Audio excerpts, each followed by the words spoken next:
আমি অনেক দরিদ্র ফ্যামিলির ছেলে। আপনার বাবা কি করতো? আমার বাবা মানে অন্য জমিতে কাজ করতো। কৃষক ছিল? হ্যাঁ, কৃষক। ঢাকায় আসতো, ঢাকায় কাজ করতো। আচ্ছা, আপনি বড় ছেলে ছিলেন? হ্যাঁ, আমি মানে বড় সন্তান? হ্যাঁ, আমি বড়। আচ্ছা, আমি যখন জিএসসি পরীক্ষা দেই, মানে তখন তো ক্লাস 7-6, তখন অতটুকু বুঝি নেই। যখন আমি জিএসসি পরীক্ষা দেই তখন থেকে আমার বাবা মারও স্বপ্ন ছিল আমি যখন ভালো রেজাল্ট করি জিএসসি পরীক্ষাতে, যে আমার ছেলের ভালো একটা চাকরি নিয়ে দেবো, ডিফেন্সের চাকরি। এবং আমার বডি ফিগার এখন যেরকম, তখন আরও মানে অনেক মানে ইয়ে ছিল, চওড়া ছিল। এবং প্লাস ক্রিকেট মাঠে যখন গেতাম ছোটোবেলায়, ক্রিকেট খেলতাম, মানে অনেকজন বলতো, নানান সমালোচনা করতো আমাকে নিয়ে।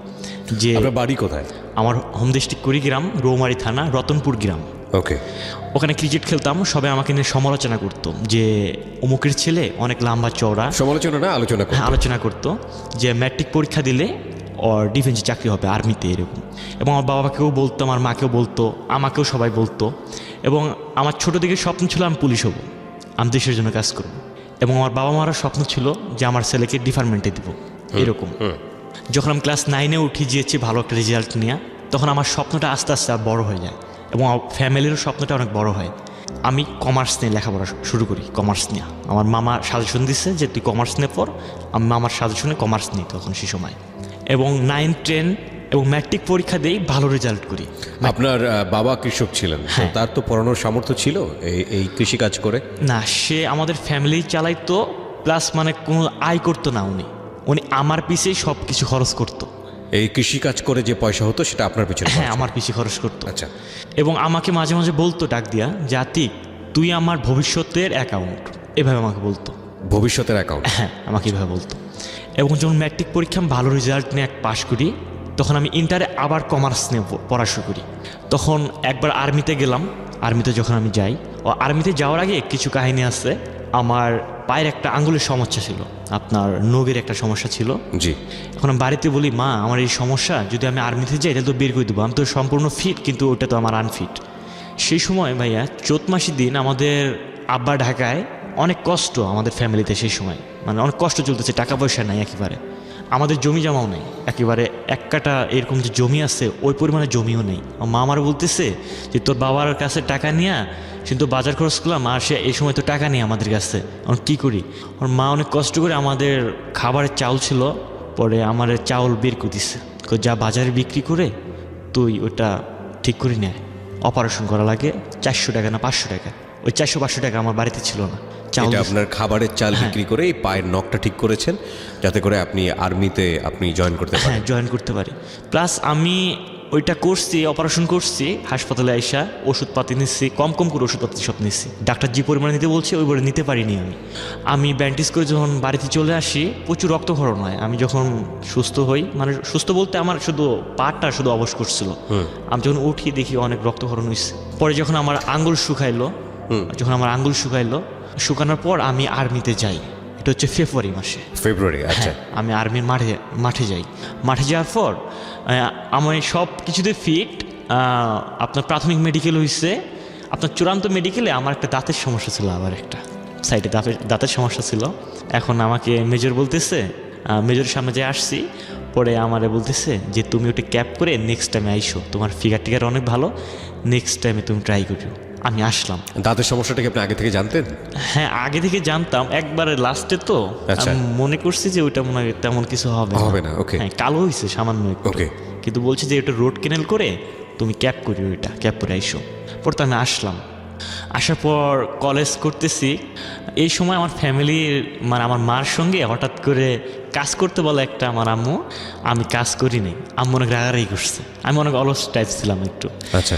এবং আম্মু তেমন আমাকে কাজ করাইতো না, মানে এটা চিন্তা করতো যে আমার ছেলেরা যদি মাঠে পাঠাই, যদি আঙ্গুল কাটতো তাহলে চাকরি হবে না। আমার আম্মু নিজে কাজ করতো। আচ্ছা। একদিন কি যেন কাজ করতে দিছে একটা, আমি কাজটা করি নাই। এখন আম্মু আমার সঙ্গে রাগারাগি করছে যে তোরা আমি কবে কাজ করতে দিই, আজকে তোরা আমি বলছি এই জিনিসটা আনতে, তুই নিয়ে আসলি না, আর তুই ছাড়া আমার কে আছে, তুই বড় ছেলে। অভিমান করেছে? হ্যাঁ, অভিমান করছে। আমি আবার মনে মনে ভাবলাম যে এখন যে বাড়ি থেকে পালাই যাই আমি, তাহলে আমি কয়েকদিন ফাঁকিও দিতে পারবো, স্কুলেও যাবো না, কলেজেও যাবো না, প্লাস এই কাজগুলো করবো না। কি কাজ ছিল এটা? এটা ছিল সেই সময় অন্যের জমিতে, ওই যে আপনার আমাদের গরু ছিল একটা, জি, মানে ধান যে কাটে, আচ্ছা, ওই ধানটা কাইটা মানে মানুষের ওদের বাড়িতে, গৃহস্থের বাড়িতে পিটাইতাম, পিটাই শুধু ওই আমরা আটিটা নিয়ে আসতাম। ও আচ্ছা আচ্ছা, বুঝতে পেরেছি। মানে ধান কেটে দিবেন, ধানটা আপনি হচ্ছে হলো ধান ছড়িয়ে, এটাকে বলে গাছ থেকে ছাড়ানো। হ্যাঁ, গাছ থেকে ধান গাছে বাড়ি দিয়ে ধানটা ছড়াবেন, এতে আপনাদেরকে যেটা দিবে ওনারা সেটা হচ্ছে খড়টা আপনারা হ্যাঁ, নিয়ে যেতে খড়টা ওটা আমরা গরুরে খাওয়াবো। আচ্ছা, এই পরিশ্রমের বিনিময়ে শুধু খড়টুকু পাবেন? হ্যাঁ, খড়টুকু। আচ্ছা, এখন আম্মুর সঙ্গে আমার তখন মাথায় এটা আসলো যে এই সময় আমি বাড়ি থেকে পালাই যাই আর আম্মুরও আমি কাদাম, এরকম প্ল্যান করলাম। করার পর আমি বিকালবেলা ব্যাগ ট্যাগ নিয়ে আম্মু যখন কই গেছে আমি নিয়ে ব্যাগ নিয়ে পালাই গেছি। ওই প্ল্যানিং করে আমার এক নানু ছিল পাথরের চর বাড়ি, ওটা ছিল আমার নানার চাস্তো বোন, ওখানে বিয়ে হয়েছিল বক্সিগঞ্জ বাজার। জি। ওটা হচ্ছে আপনার পাথরের চর নামে একটা জায়গা, ওদের গ্রাম। বলি যে ওই বাড়িতে যাব। ওই বাড়িতে প্রথমত যাই আমি, যাওয়ার পর পরে নানুর সঙ্গে কথা বললাম যে নানু ভালো আছেন? হ্যাঁ। তুই এতদিন পর আসছস? আমাকে হ্যাঁ। এর আগে ফির নানু আমাদের বাড়িতে আসছিল, আসার পর আম্মুরে বলছে যে ওরে পাঠায় দিও তো আমাদের বাড়িতে। এবং আমারও বলছে যে অনেকদিন থেকে যাস না, তুই আমাদের বাড়ি বেড়ায় আসিস। পরে নানুর বাড়ি থেকে নানু ভালো আছেন? হ্যাঁ। বস তুই। বাড়ির সবাই ভালো আছে? হ্যাঁ ভালো আছে। আসছস, কয়েকদিন থাক।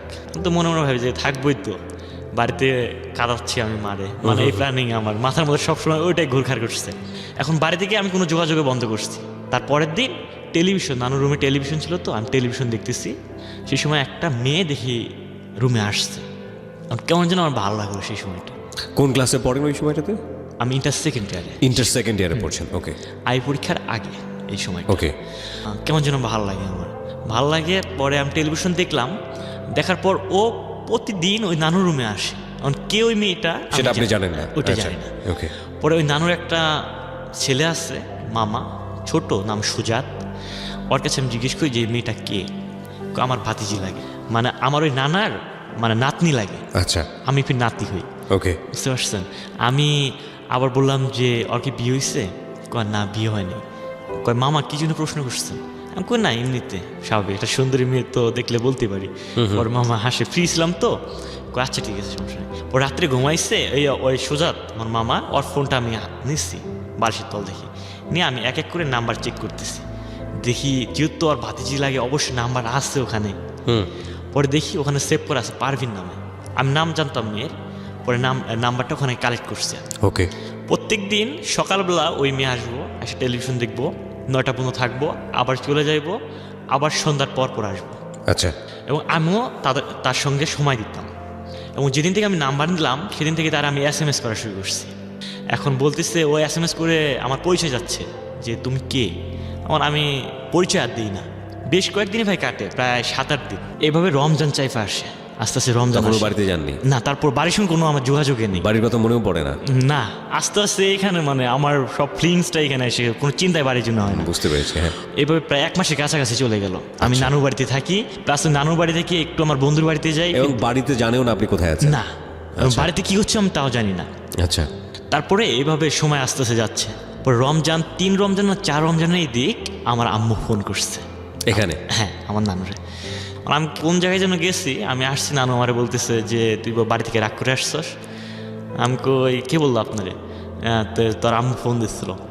আমি হ্যাঁ, বাড়ি থেকে রাগ করে আসছি। তুই বলবি না? থাকবি তো থাকবি, তুই বলতি যে বাড়ি থেকে রাগ করে আসছি, তারা চিন্তাই ছিল। এবার আমি বললো যে আমি ওদের কাঁদানোর জন্যই আমি এরকম করছি। আচ্ছা ঠিক আছে, তুই বাড়িতে যাস তাড়াতাড়ি। আমার আর কিছু বললো না। আমার তো বাড়ির কোনো চিন্তাই নেই, ওদিকে যাওয়ার আমার চিন্তাই নেই। সবকিছু মাথার মধ্যে। আমি এটার নাম কি? পারভিনের জন্য। হ্যাঁ। এবং ওদের বাড়ি কি ছিল, মানে নানুর বাড়ির থেকে কাছাকাছি? একেবারে কাছাকাছি। আচ্ছা। একটা ঘর ডিফারেন্ট। ও আচ্ছা, এই ঘর ও ঘর? হ্যাঁ, এই ঘরে এই ঘর। আচ্ছা আচ্ছা। পরে কেমন যেন প্রেম শুরু হলো, পরে ভালোই প্রেম একটা জমানোর পর ফোনে কথা হয়। ও আমার সঙ্গে দেখা করে রাত্রি করে, রাত 8-9টার দিক। মানে কি সবাই ঘুমিয়ে গেলে পড়তে বসে যখন? ও আচ্ছা। পড়ার টেবিল থেকে চলে আসে। ওর বাবা কি করতো? ওর বাবা কৃষক ছিল। ওর বাবাও কৃষক ছিল? আচ্ছা। ও আসতো, আমার সঙ্গে গল্প করতো, মানে যা হয় দুজনে পাশাপাশি তাইকা। পর আস্তে আস্তে কেমন আমার আবেগটা বা ইমোশন, মানে আমার মানে এটা ওর প্রতি কেমন যেন একটা গভীর একটা ভালোবাসা সৃষ্টি হলো। পরে আমি আমার মনের মধ্যে, আমার ব্রেনের মধ্যে একটা শয়তানি একটা কাজ করলো যে একটা কাজ করি, ওর আব্বা আম্মার ঘুমের ট্যাবলেট খায়া ওর রুমের মধ্যে আমি দেখা করবো। আর আমি বললাম যে তোমার সঙ্গে দেখা করবো। প্রথমে আমার প্রস্তাব দিলাম ওরে আমি। এটা কি মানে ঘুমের ট্যাবলেট খাইয়ে ওর সঙ্গে ওর রুমে দেখা করতে হবে? অন্য কোনো প্ল্যান ছিল নাকি শুধু দেখা করাটা? এখন না you have to clear this because it's your life story. আমাদের জানার জন্যই যেন জিজ্ঞেস করছি, মানে বিষয়টা কি ইন্টেনশনালি ছিল যে না আপনারা যে সম্পর্কের মধ্যে আছেন এটা পবিত্রতম সম্পর্ক থেকে একটা অনৈতিক সম্পর্কের দিকে যাচ্ছে, ব্যাপারটা কি এরকমই ছিল? না, আমার প্রেম ছিল পবিত্র প্রেম। প্রেম ফিলিংসটা পবিত্রই ছিল, পবিত্র মানে ছিল। আপনারা ওর রুমে দেখা করতে যাবেন, ও তো আপনার রুমে আসতো, ওর রুমে দেখা করতে যাওয়ার প্রয়োজনটা কি আমি ছিল? যে রুমে থাকি আমার ছোট মামা আমার সাথে থাকে, এটা সমস্যা। আচ্ছা, ওর okay. রুমটা একাই। আচ্ছা। এখন বাইরে যদি দেখা করি তাহলে সমস্যা সমস্যা এই জন্য রুমের ভিতরে হ্যাঁ, যাবেন। রুমে যেহেতু আচ্ছা। একাই থাকে। তো বাবা মাকে সেজন্য স্লিপিং পিল খাওয়াতে হবে। হ্যাঁ, আচ্ছা এখন ওরে বললাম যে তোমার রুমে আমি যাব, আমার তো আসবা, আমার আব্বা আম্মা যখন থাকে সারাত, আমি সমস্যা নেই, এই ব্যবস্থা আমি করতেছি। ওরা আমি বাজার থেকে ঘুমের ট্যাবলেট নিয়ে আসছি, 2টা 3টা নিয়ে আসছি, নিয়ে এসে আমি সুন্দর করে মানে গুঁড়া করছি। আচ্ছা গুঁড়া করে ওরা বলছি যে এটা তুমি ইফতারের শরবতের সাথে খাওয়াই দিন। আমি আল্লাহর কাছে মাপ চাই, আমি অনেক একটা ভুল করছি এই সময়। না ঠিক আছে, আপনি যেটা করেছেন সেটা আপনি বলতে আসছেন এখানে, আপনি ভুল করেছেন সেটা আপনার ভিতরে অনুতপ্ত বোধ আছে বলেই আপনি এখানে হ্যাঁ, এসেছেন। কারণ সমস্যা নেই, বলুন। রোজার মাসে যে ইফতার করব যে পানি দিয়া, ওখানে আমি ঘুমের ট্যাবলেট খাওয়াই দিচ্ছি। না তারপর আপনি ওকে বলেছেন মিশানোর জন্য? হ্যাঁ, মিশানো ও রাজি হয়ে গেছে? হ্যাঁ, ও রাজি হয়েছে। তারপর এবং ও খাওয়াইছে এবং আমার বলছে হ্যাঁ আসতে পারো তুমি। আমার যে রুমটা ছিল সেই রুমটা হচ্ছে নানু ওই রুমে থাকতো, আমার এই রুম ছিল, মাঝখানে একটা পার্টিশন ছিল ওখানে। জি। মানে আমি যদি বেরোতাম তাহলে ওই রুমের মাঝখান দিয়ে যাওয়া লাগতো, যা ওদের দরজা খোলা লাগতো। ওকে। এখন ভাবলাম যে এবার যে কিন্তু টের পাইবো ওরা। জানলা ছিল একটা, জানলার মধ্যে গ্রিল ছিল না আমাদের। আমি কি করছি, জানলা খুলে ড্রাইভ করছি জানলা থেকে। মানে আপনার রুমে জানলা দিয়ে বেরোচ্ছেন আপনি, হ্যাঁ, তখন চিন্তা হয়নি আপনি বাসার ভিতরে ব্যাক করবেন কিভাবে? এই জানলা দিয়ে আমি ঢুকবো আবার। জানলা দিয়ে ঢুকবেন, মানে okay. জানলাটা তেমন উঁচা ছিল না, কাছাকাছি ছিল। আচ্ছা আচ্ছা। তারপর আমি এক পর্যায়ে রুমের কাছে যাই, যাওয়ার পর দেখি দরজা লক করা, শুধু জানালা খোলা। এখন ভাইয়া আমার লাইফের প্রথম তো অনেক একটা ভিতরে একটা কাজ করলো, আল্লাহ কি টিপ যে টিপ হয়। টিপ টিপ হ্যাঁ, টিপ বুকের মধ্যে। মানে শীতের রাত, কেমন যেন একটা ভয় লাগছে। কি করলাম, জানলা দিয়ে হাত দিলাম ভিতরে। আমি আচ্ছা ভিতরে হাত দিয়া দেখি কাজ হয় না, ওরা আমি পারি না। পরে বাইরে একটা শোলা ছিল, আমরা বলি শোলা, পাটের ভিতরে যেটা থাকে, আচ্ছা ওইটা দিয়ে আমি গোতা মারছি পরে। আচ্ছা। পরে গোতা মারছি, ও বুঝতে পারছে, আসছে। পরে ও দরজা খুলে দিচ্ছে। যে এই সময় যদি রেডিও নেটওয়ার্ক না থাকে তাহলে কি হবে? ধরেন আপনারা যারা শুনতেছেন কান বেঁধে উদ্গ্রীব হয়ে কি হতে যাচ্ছে, হ্যাঁ সে ধরেন আপনার রেডিও আপনি আর শুনতে পাচ্ছেন না, ঢাকা এফএম এখন আর শোনা যাচ্ছে না, তাহলে কি হবে? ওকে, না অবশ্যই আমরা শুনবো, বাট আমি একটা জিনিস আপনাদেরকে বলতে চাই একটা ছোট্ট করে। সেটা হচ্ছে আপনারা নিশ্চয়ই জানেন, একটা ছোট্ট বিজ্ঞাপন করে নিই আমার বইয়ের। জীবন গল্প এবং সিক্রেটস নামে আমার একটা বই বাজারে এসছে, ঢাকা এফএম 90.4 এর একটা মাত্র বই। বইটি যদি আপনারা সংগ্রহ করতে চান, আপনারা বইমেলা থেকেই বইটি সংগ্রহ করতে পারবেন। 101 নম্বর স্টল নাম্বারটা খুব সহজ মনে রাখা, 101 নম্বর স্টল। এটা হচ্ছে বর্ণ প্রকাশের স্টল। আমি মাঝে মাঝে যাচ্ছি চুরি চুরি করে। অনেকেই আমার কাছ থেকে জানতে চেয়েছেন ফোন করে, প্লাস হচ্ছে SMS-এর মাধ্যমে, এছাড়াও ফেসবুকের মাধ্যমে, যে এবারের বইমেলায় আমি যাব কি না। হ্যাঁ, এবারের বইমেলায় আমি যাচ্ছি আগামী শুক্রবার। আজকে হচ্ছে কি বার? বুধবার থেকে বৃহস্পতিবার পড়লো, অর্থাৎ পরশুদিন। আগামী শুক্রবার ঠিক সকাল 11টায় বর্ণপ্রকাশের স্টলে। বর্ণপ্রকাশের স্টল নাম্বার হচ্ছে 101। বইমেলার গেট দিয়ে ঢুকেই, সরোয়ার্দী উদ্যানে বইমেলার গেট দিয়ে ঢুকেই হাতের বামে পড়বে বর্ণপ্রকাশ, 101 নম্বর স্টল। দেখবেন আমার ছবি অনেক বড় করে উপরে দেওয়া আছে। ওখানে ঠিক সকাল 11টায়, আগামী শুক্রবার সকাল 11টায় আপনাদের সঙ্গে আমার দেখা হচ্ছে। যারা দেখা করতে চান চলে আসবেন বইমেলাতে, যারা আমার হাত থেকে বইটি কিনতে চান চলে আসবেন। আগামী শুক্রবার ঠিক সকাল 11টায় 101 নম্বর স্টল, বর্ণপ্রকাশের স্টল, সরোয়ার্দী উদ্যানের। ওকে, দেখা হচ্ছে আপনাদের সঙ্গে। হ্যাঁ বলুন, তারপর কি হলো? তারপর ও খুলে দরজা, দিয়েছে দরজা? হ্যাঁ ও দরজা খুলে দিয়েছে অলরেডি। আমি যে রুমের ভিতরে ঢুকছি আমার প্রচন্ড ভয় লাগতেছে, মানে আমার শরীর কাঁপতেছে, কাঁপাকাঁপি দেখতেছে। কাঁপা শুরু করছে। পরে ওদিক দরজা লক করলো, আমি মনে মনে করি কোনো প্ল্যানিং করলো নাকি। মানে আমার মাথার মধ্যে এই চিন্তা আসে গেলো যে এই সময় যদি দড়া খাই তাহলে তো মায়েরও খাইবো, মান সম্মান শেষ এই সময়। আর নানুর বাড়িতে আসছে, নানুরও মান সম্মান শেষ, এরকম চিন্তা আসলো মাথার মধ্যে। পরে দেখি ল্যাব তো শীতের দিন, সোজা ল্যাবের তলে ঢুকে পড়লাম। ল্যাবেতে ঢুকে প্রায় 5 মিনিট প্রায় নীরবতা মনে পালন করছিলাম আমি সেই সময়। মানে কোনো কথা নেই, সাউন্ড নেই, মানে ভয় কাজ করছে সেই সময় আমার। মানে একটু পর ওর সঙ্গে কথা তো বলা যায় না রুমের ভিতর। আমাকেও বলতেছিল ভয় পাইছো, আমি কই ভয় তো পাওয়ারই কথা, না ঘুমায় বসছে আব্বু আম্মু। ওর রুমের ভিতরের পারিশন আবার লক করা দরজা, কোনো সমস্যা নেই। ভাইয়া আস্তে আস্তে ওখানে কথা বলতে বলতে অন্য একটা ফিলিং জন্মে গেল। আসলে চিন্তাধারা ছিল না, স্বাভাবিক, হ্যাঁ এই জিনিসটা হবে। এবং আমার লাইফের প্রথম এটা, এবং আমি কোনো মেয়ের লাইফের, মানে ও আমার লাইফের প্রথম, ওর সঙ্গে আমি অবৈধ মেলামেশা করি। এটা মানে এটা আপনাদের আমার জীবনের প্রথম, এটা মেয়ের সঙ্গে আমার মেলামেশা। চিন্তা ছিল না, কিন্তু হ্যাঁ। ইন্টেনশনালি জিনিসটা হয়ে গেছে। হ্যাঁ, আমার জীবনের প্রথম এটা, দুজনেই। মানে দুজনের সম্মতিতেই জিনিসটা হয়েছে। তারপর শারীরিক মেলামেশা হলো ওখানে আমার লাইফের প্রথম ওইটা। ওখানে আমি ছিলাম প্রায় 3টা পর্যন্ত, 12টায় ঢুকছি 3টায় বেরোইছি ওখান থেকে। জি, সেদিন রাত কাটার পর আমার কিচ্ছু ভালো লাগে না আর, বাড়ির চিন্তা ভাবনা তো মোটেও আমার brain এ এক্স্যাক্টলি নাই। আমার সেটাই মাথায় আসছিল যে বাড়ির চিন্তায় যতটুকু ছিটেফোঁটা ছিল এরপর আর থাকার কথা না। হ্যাঁ, আমি অনেক দিন ওখানে থাকলাম। মানে সারাক্ষণ মাথার মধ্যে শুধু হ্যাঁ। এই সম্পর্ক এবং পারফিনের কথা মাথায় ঘুরছে। হ্যাঁ, পারবেন কথা মাথায় Okay. ঘুরতো। এবং সেও নানুর রুমে প্রায় 5-6 বার আসতো। মানে নাকি আপনারা আমি- যেটা বুঝতে পারছিলাম যে খুব স্বল্প সময়ের মধ্যেই বুঝে না বুঝে কাছাকাছি এরকম সুযোগ থাকার কারণে আপনারা র্যান্ডামলি একটা অনৈতিক সম্পর্কে যাওয়ার একটা সুযোগ ছিল এবং আপনারা সেটার ব্যবহার করতেছিলেন। ওকে, অনেকদিন বেশ কয়েকদিন কাটলো এইভাবে, আবার ঘুমের ট্যাবলেট খাওয়াই, ফির 2 দিন পর মানে আবার- রেগুলার আপনারা ঘুমের ট্যাবলেট খেয়ে হ্যাঁ, যাচ্ছেন। ঘুমের ট্যাবলেট খাওয়াই। সে তারপর দিন আবার 4টা নিয়ে আসছিলাম আমি, যে আচ্ছা। নিয়ে আসছি, আবার খাওয়াইছি, আবার মেলামেশা করছি, রুমে গেছিলাম। এভাবে দীর্ঘ প্রায় 5-6 দিন ওর সঙ্গে আমার মেলামেশা হয়েছে, প্রায় 15 দিনের মধ্যে এটা মেলামেশা হয়। সেই সময় নানু আমার বলতেছে যে তুই বাড়ি চলে যা। নানু মনে একটু বুঝতে পারছে। বিষয়টা বুঝতে পেরেছি। হ্যাঁ, হ্যাঁ, একদিন কি হয়েছে, আমি জানলা ড্রাইভ করে চলে গেছি, নানু আমার রুমে আসছে, দেখে আমার রুমে এসে দেখে জানলা খোলা, সে ভয় তো আতঙ্ক, কি কোনো চোট্টর আসছে নাকি, দেখে বিছানায় আমিও নেই। পরে কি হলো, কোথায় গেছে, পরে নানু দাঁড়িয়ে আসছে, ওদের ভিটা ছিল, ভিটার আপনার উঠানে দাঁড়িয়ে আসছে, দেখে আমি পারভিনের রুম থেকে বের হয়ে আসছে। পরে নানু আমার কোনো কিচ্ছু বলেনি, সে আবার চুপচাপ করে রুমে শুয়েছে। আমি আবার জানলা দিয়ে ভিতরে ঢুকে আবার জানলা লক করছি, ওইটা উনি দেখছে। উনি আমার একটা কথাও বলেনি, না বললা তারপরের দিন বলছে যে তুই বাড়ি চলে যাস। তোর আম্মু ফোন দিছিল, মানে উনি আরো আমার প্রতি মানে আবার জোর দিচ্ছে যে বাড়ি চলে যা। তারপর জানু চাপ দিচ্ছে বাড়ি যাওয়ার জন্য। হ্যাঁ, পরে আমি একদিন পর চলে গেলাম বাড়িতে। অনেকদিন পর বাড়িতে গেলাম, মা তো বলতেছে যে তোর বাড়ির কথা মনে পড়ে না, ওখানে গেছস, তোর পরীক্ষার সামনায়, আমি আবার অ্যাকাউন্টিং প্রাইভেট পড়ি, তোর প্রাইভেট পড়া লাগবো না। আমি কই হ্যাঁ পড়বো, সমস্যা নেই। আবার আমি প্রাইভেট আগের মতো কিছু শুরু করি, আর পারভিনের সঙ্গে আমার কথা হয়, ফোনে কথা হয়। কথা বলতে বলতে আমার আই পরীক্ষা আমার চাইফা আসে, সে সময় আই পরীক্ষা একেবারে কাছে চলে আসে। সেই সময় পারভিনের আমি বলি যে তুমি কথাবার্তা একটু কম করে বললো, আমার সমস্যা হয়। আমি ওরা বললাম, মানে চিন্তাধারাটা আমি ফাঁকে আসছি তো, এখন রৌমারিতে ওর বাড়ি পাথরের চর, আমার পরিবর্তন হওয়া শুরু করলো, মানে ওর প্রতি আমার ফিলিংসটা কমতে শুরু করলো। হ্যাঁ, শুরু করলো। ওরা আমি বললাম যে পরীক্ষা আমার সামনে, তুমি কম কম কথা বলো। আচ্ছা ঠিক আছে। আমি পরীক্ষা দিলাম, ভালো করে পরীক্ষা দিলাম।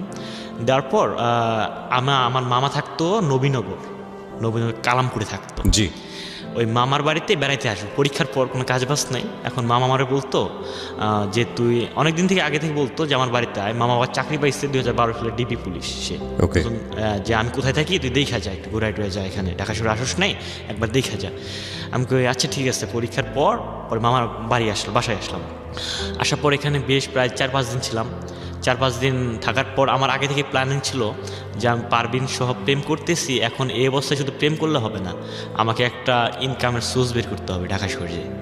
অর্থাৎ মামার বাসায় যাব, মামার বাসা থেকে আমি যে আমার বন্ধুর কাছে যোগাযোগ করছি, আমার বন্ধু আছে, ওদের কাছে যাব, ওরা জব করে, আমিও জব নেবো, নিয়ে আমি পারভিনের বের করে নিয়ে আসবো।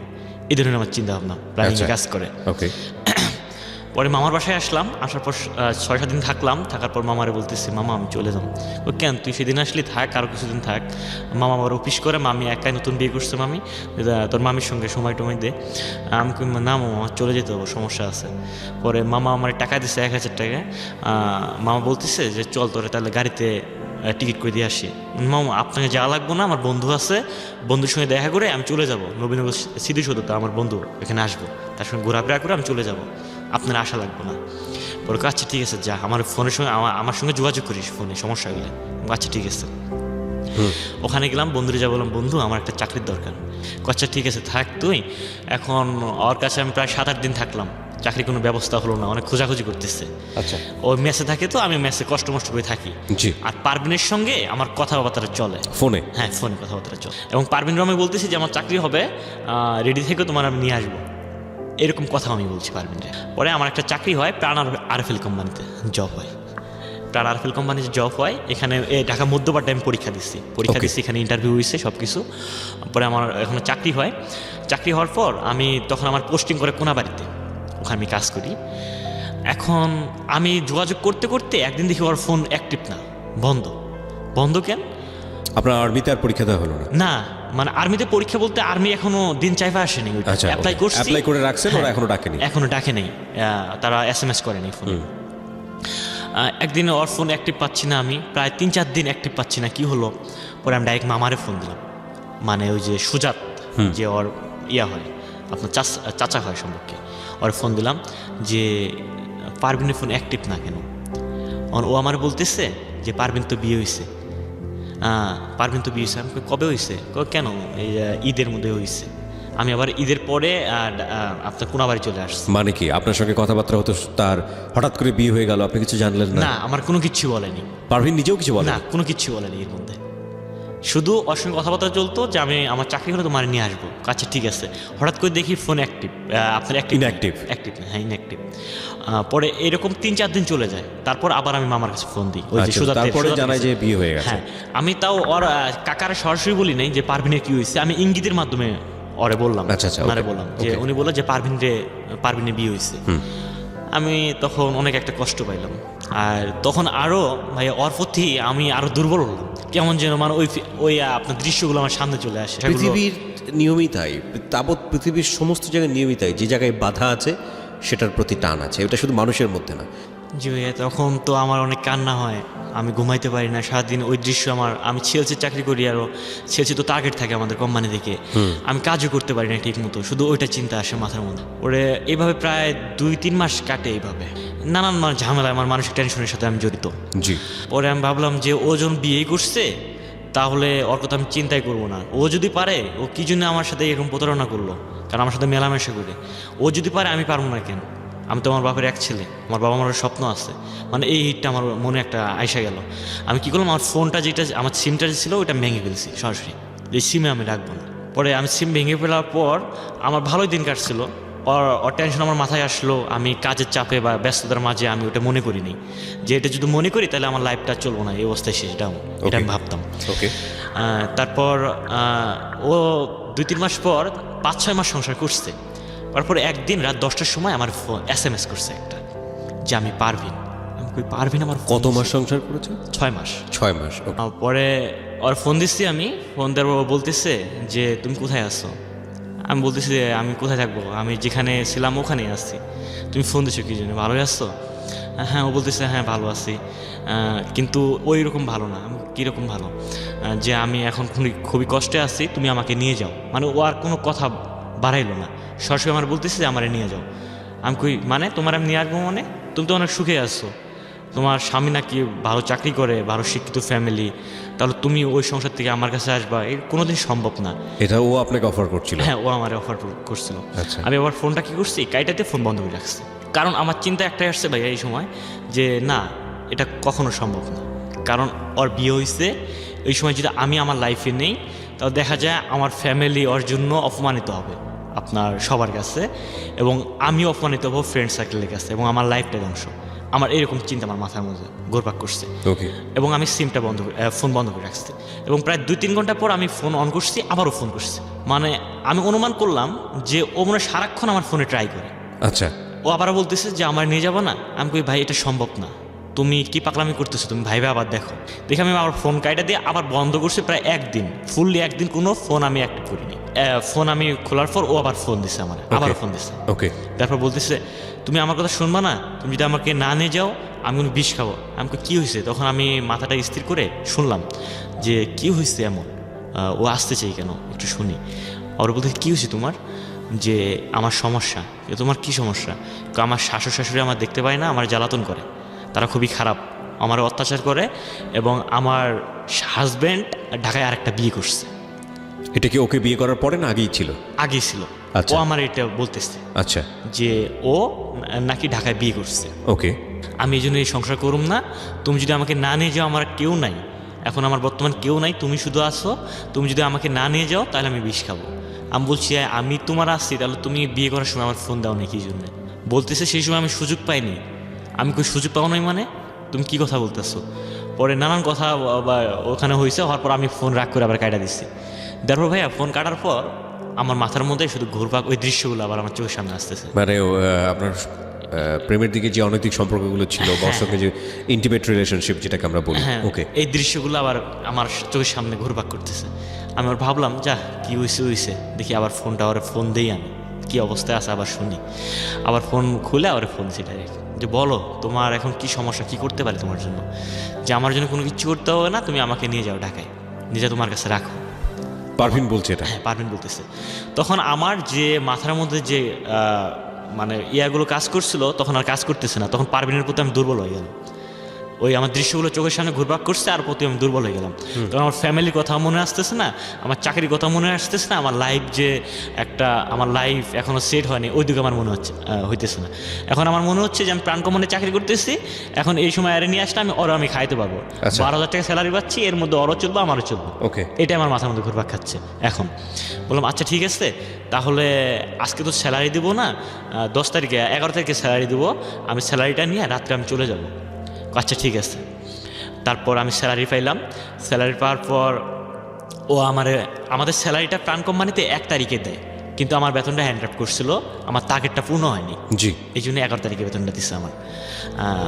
আমি পরে বেতন নিলাম, নেওয়ারে ফোন দিছি যে আমি তো বেতন পাইছি, তাহলে আমি টিকিট করলাম, তুমি বের হয়ে থাকো। এটা বিকালবেলা কথা হলো। ওকে, আচ্ছা ঠিক আছে, আমি বের হবো, আমি তো বাড়ি থেকে যাইতে পারবো না, তাহলে আমি এক দাদুর বাড়িতে, নানুর বাড়ি ওর, এটা হচ্ছে বক্সিগঞ্জ না, ওটা ডিগ্রিচর বাজার, যে আমি ওখানে আসি, তুমি আইসা রাত্রে আমার ফোন দিও, আমি ওখান থেকে তো বের হয়ে যাবো, তোমার সঙ্গে বাইরে হয়ে যাবো। আচ্ছা, আমি আচ্ছা ঠিক আছে। কথা মতো কাজ শুরু হইলো। তারপর আমি টিকিট করলাম নাবিল গাড়িতে, রাত 3টার সময় আমি ওই ডিগ্রির চরে নামলাম। নামার আমি ফোন দিছি যে পারভিন আমি তো নামছি, তাহলে তুমি তো বের হইছো? হ্যাঁ আমি ওকে, সব কিছু আছে, আমি তো দাদুর বাড়ি চিনি না, কাকার বাড়ি উঠে আমি চিনি না। ও আমার বললো কি যে তুমি উত্তর দিকে হাঁটো মেন রাস্তা দিয়া, দেখো আমি মেন রাস্তায় দাঁড়ায় আছি, তুমি যেখানে আসো ওখান থেকে আমি 2 মিনিট পরে আমি, মানে ও আমাকে এই কথাটা বললো। ওকে, আমি আবার কি করলাম, ওখান থেকে হাঁটা শুরু করলাম। হাঁটতে ভাই আমার ফোন গেছে বন্ধ হয়ে।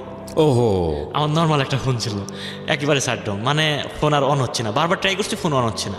আমি ওখান থেকে প্রায় 5-6 বার রাউন্ড করছি, প্রায় 2-3 কিলো গেছি পর্যন্ত, কিন্তু ওর আর দেখা আমার মিলেনি। তখন কটা বাজে? রাত 3:30, তখন 4টার কাছাকাছি, 3:30 মাই সেই রাত্রে। ওকে, তারপর আমি অনেক আমার মানে ভয় কাজ করছে এখন, যে কি হলো, ওরও তো পাইতেছি না, এখন যদি কেউ যদি আমাকে দেখে এই সময়, তাহলে চোর মনে করে পিটাই, যে এত রাত্রে ঘোরাঘুরি করতেছে।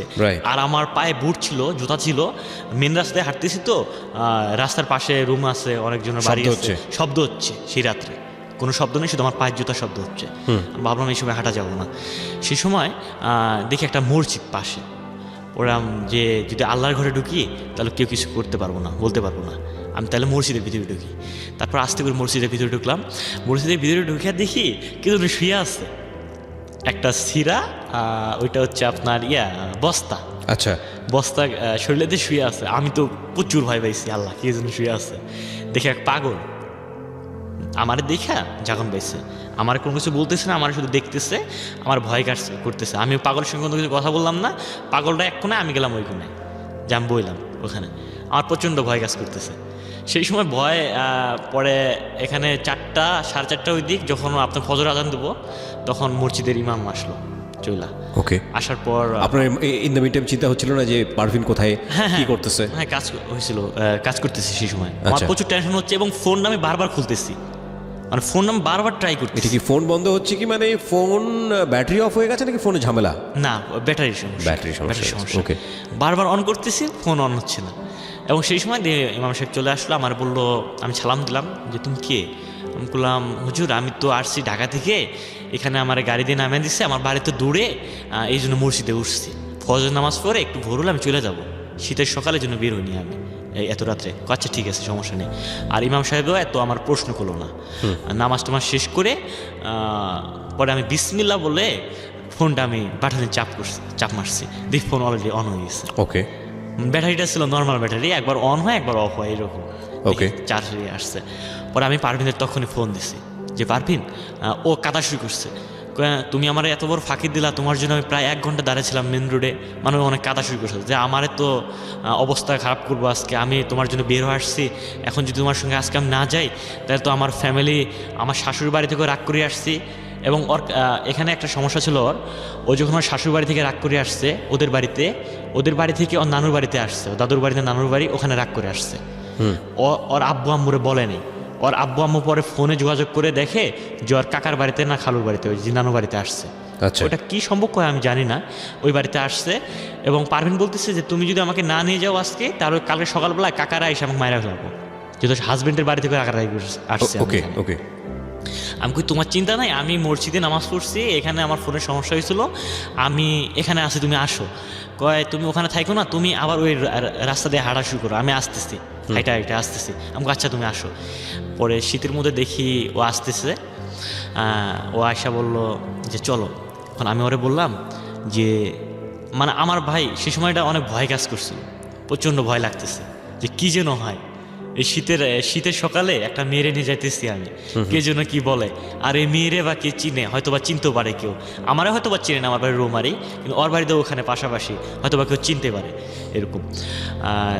তারপর ওরা আমি বললাম যে তুমি আমার পিছে থাকো, আমি তোমার আগে থাকি, কেউ যদি মাইন্ড না করে, আর কেউ যদি মানে ওইরকম আমার মানে ওরা আমি এই প্রস্তাবটা দিলাম যে তুমি পিছে থাকো অনেক।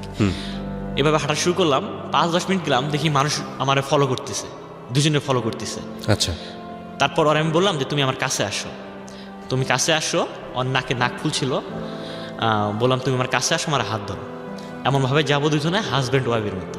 ওকে। কে যদি ভাবেও মনে করে হাজব্যান্ড ওয়াইফ কই যেন যাচ্ছে, আর এইভাবে যদি দূরত্ব থাকি দুজনে তাহলে মাইন্ডটা বেশি করে। এভাবে চলতে থাকলাম, হাঁটা শুরু করলাম, ভাই কোনো গাড়ি ঘোড়া পাইনি এখনো, শীতের সকালে এত মানে এখনো গাড়ি ঘোড়া আসেনি ওখানে।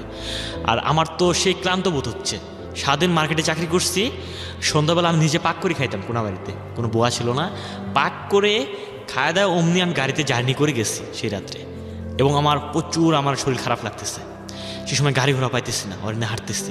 এমন সময় দেখি একটা সিএনজি আসতেছে, সিএনজি দাঁড় করাইলাম যে আমার দাদের বক্সিগঞ্জ বাজার নিয়ে যান। আচ্ছা ঠিক আছে চলেন। পরে আমাদের বক্সিগঞ্জ বাজারে নামাই দিল, ওখানে নামায় আমি আর চলতে পারছি না, আমি ওরা বললাম যে হোটেলে চলো, হোটেলে ফ্রেশ হয়ে খায় লই, আমি তো আসছি অনেক দূর, ওদের বাড়ি থেকে অনেক দূর আসছি, যে এখন আর সমস্যা নেই, আমার মনে এই কাজটা করতেছে, এখন আর সমস্যা নেই। পরে হোটেলে গেলাম, হোটেলে যা খাওয়া দাওয়া করলাম, ভাত খাইলাম ওখানে, খাওয়া দাওয়ার পর আমার ঠোঁট ফাটছে, মেরিল নিয়ে আসলাম, নিয়ে এসে ওরাও ঠোঁটে দিলাম লাগাই, আমি লাগাইলাম ঠোঁট। তারপর খাওয়া দাওয়া শেষ করে বের হয়েছি, বের হওয়ার পর গাড়ির স্ট্যান্ডে হাঁটতেছি, সেই সময় আমার পিছন থেকে কে যেন কলার ধরছে, কলার চেপে ধরেছে, চেপে ধরছে। পারভিন শুধু পাশ থেকে বলছে ভাইয়া, আমার তো আত্মায় পানি নেই, মানে ওর ভাই? হ্যাঁ ওর ভাই। এখন আমারে বলতেছে যে তুমি কে, আমাকে আমার বাড়ির রৌমারি, কি তোমার আব্বার নাম? আমার আব্বার নাম বললাম যে আমার আব্বার নাম লাল মিয়া। তারপর বলতেছে তুমি কোথায় থাকো? আমি গাজীপুর কোনাবাড়িতে থাকি। কে তুমি যে কত বড় একটা ভুল করতেছো, অন্যের বোর্ডে নিয়ে ঘুরতেছো, এটা তোমার অপরাধ না? আমি কই ঘুরতেছি না তো, আমরা ঢাকায় যাচ্ছি। কই কেন? আমি কই ওরা আমি বিয়ে করব, সরাসরি কথা বললাম। ওর আপন ভাই? হ্যাঁ আপন ভাই। ওর আপন ভাই ওখানে কোত্থেকে আসলো? ওর আপন ভাই নেক্সট টাইমে আমি শুনলাম নাকি ওর আপন ভাইরে কে যেন নিউজ দিছে যে তোর বোন রাগারাগি চলে গেছে। আমি ভাইয়া এই প্রশ্নটা আজকে আমি এই মানে প্রশ্নটার অ্যান্সার আজকেও আমি পারি নাই, যে ওর ভাই কিভাবে আসলো বক্সিগঞ্জ বাজারে, আজকেও মেলাইতে পারিনি যে ওর ভাই কিভাবে আসলো বক্সিগঞ্জ বাজারে।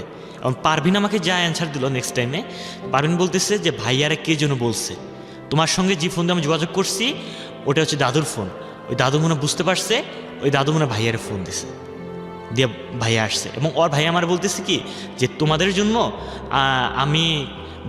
আমি খুব সন্ধ্যায় বেরোইছি কোনাবাড়ি থেকে, ওর ভাইয়া কোনাবাড়ি কাশিমপুর থাকে, ওখানে আমি সন্ধ্যায় বেরোইছি, সারা রাত তোমাদের জন্য আমি স্টেশনে পহরা দিয়েছি, তোমরা কখন আসবা। কিন্তু তুমি দিয়েছিলে আমি জানি না, কোন ছেলের সঙ্গে পারভিন ভাগতেছে এইটুকুই আমি জানি। তো ওর ভাই জানে মানে হচ্ছে, পারভিনের ভাই জানে মানে হচ্ছে, তো পারভিনের শ্বশুরবাড়ির লোকজন জানার কথা, নেক্সট টাইমে জানছে, তখনও জানে না তখনও জানে। তো ওর ভাই জানলো কিভাবে? ওর ভাইকে খবরটা দিয়েছে কে? ওর ভাইয়ের খবর নাকি দিচ্ছে ওই যে পারভিনের দাদু। তার মানে পারভিন সেই সময়টাতে শ্বশুর বাড়িতে ছিল না যখন পালিয়েছে? ওকে। পারভিন ওর আব্বার বাড়িতে আসছে, ওর আব্বার বাড়ি থেকে ওর নানুর বাড়িতে না চাচার বাড়িতে আসছে রাগ করে, ওখান থেকে আমার সাথে পালায় আসছে। ওকে। তারপর আমাদের একটা স্কুল মাঠ ছিল ওখানে, ওই স্কুল মাঠে নিয়ে গেল দুজনরে, নিজে আমার বলতেছে যে তুমি তো একটা বিশাল একটা অপরাধ করছো, তুমি যে পারভিনরে বিয়ে করবা এর আগে তো বলতে পারতা আমারে, এর আগে তো বলতে পারতো যে পারভিনরে আমি ভালোবাসি, পারভিনরে আমি বিয়ে করুম, তো পারভিনে তোমার কাছে আমি দিতাম। এরকম কথা বললো, কথা বলে আর কোনো কিছু বললো না। তখন আমি অনুমান করে নিতে পারলাম যে তোর বোন, এই জন্য উনি হইচই করলো না, যেহেতু মান ইজ্জতের ব্যাপার আছে, সম্মানের ব্যাপার আছে ওখানে। ও আমাদের নিয়ে বক্সিগঞ্জ বাজারে আইসা এক লেগুনও নিল, নিয়ে আপনার লেগুনের কী যেন বললো, একটা অনেক দূর একটা বাজারে নামাই দিল, আমাদের 3 জনরে নামাই দিল। তারপরে দেখি আরও লোকজন আসলো, ওখানে আরও 5-6 জন লোক আসলো।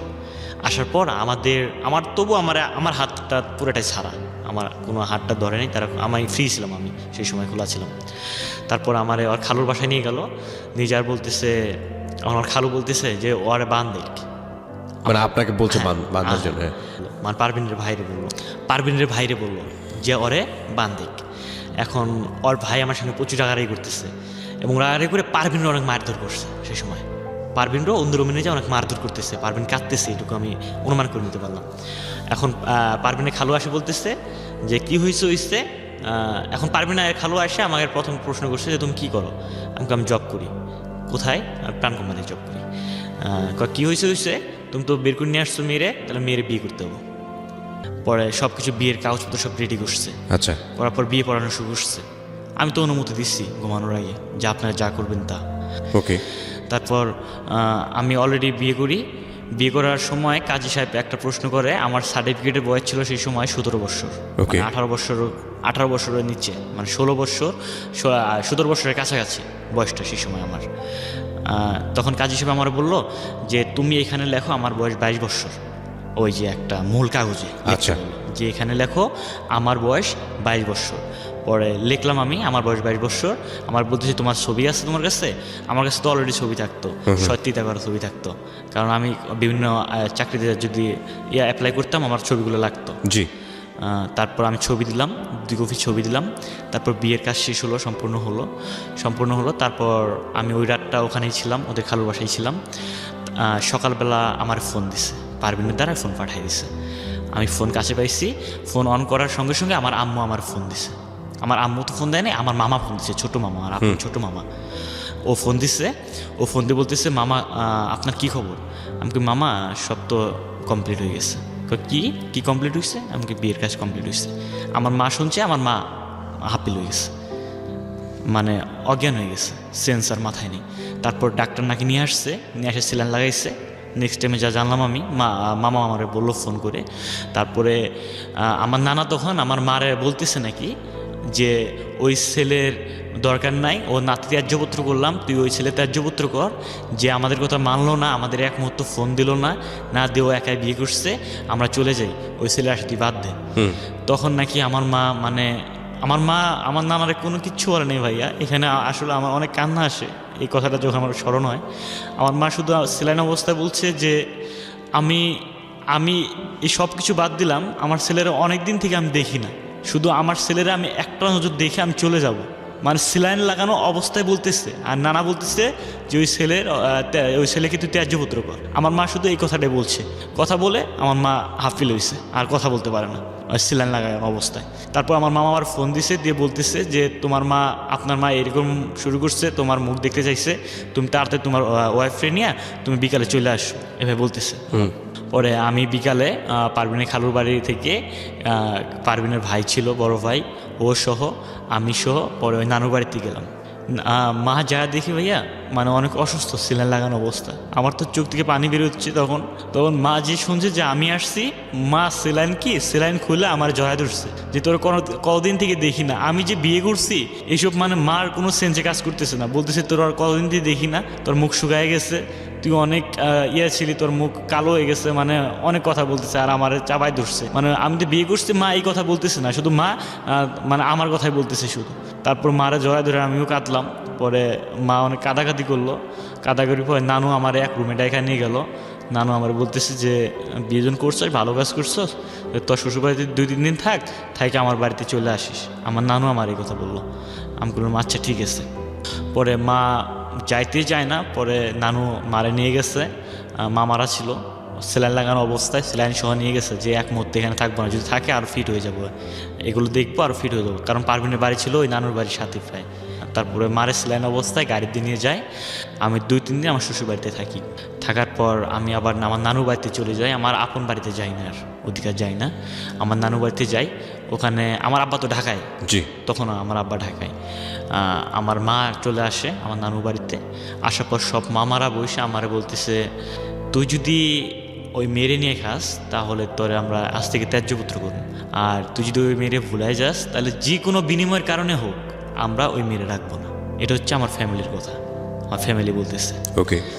এখন আমি সেই মুহূর্তে ভাইয়া আমি কি অ্যান্সার দেবো তাদের কাছে? এক দেখি আমার মা অসুস্থ, এক দেখি ও। এখন আমি কি বলবো এখানে? আমি কোনো মতামত তাদের দিই না। লাস্টে আমি একটা কথা বলে আসি, ঠিক আছে আপনারা যা করবেন তাই, আমি তাই রাজি।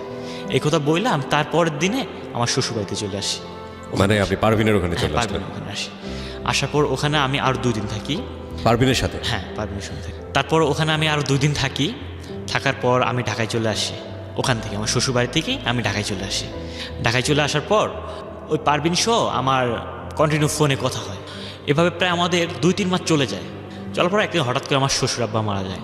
আমার শ্বশুর ছিল ক্যান্সার আক্রান্ত, সে মারা যায়।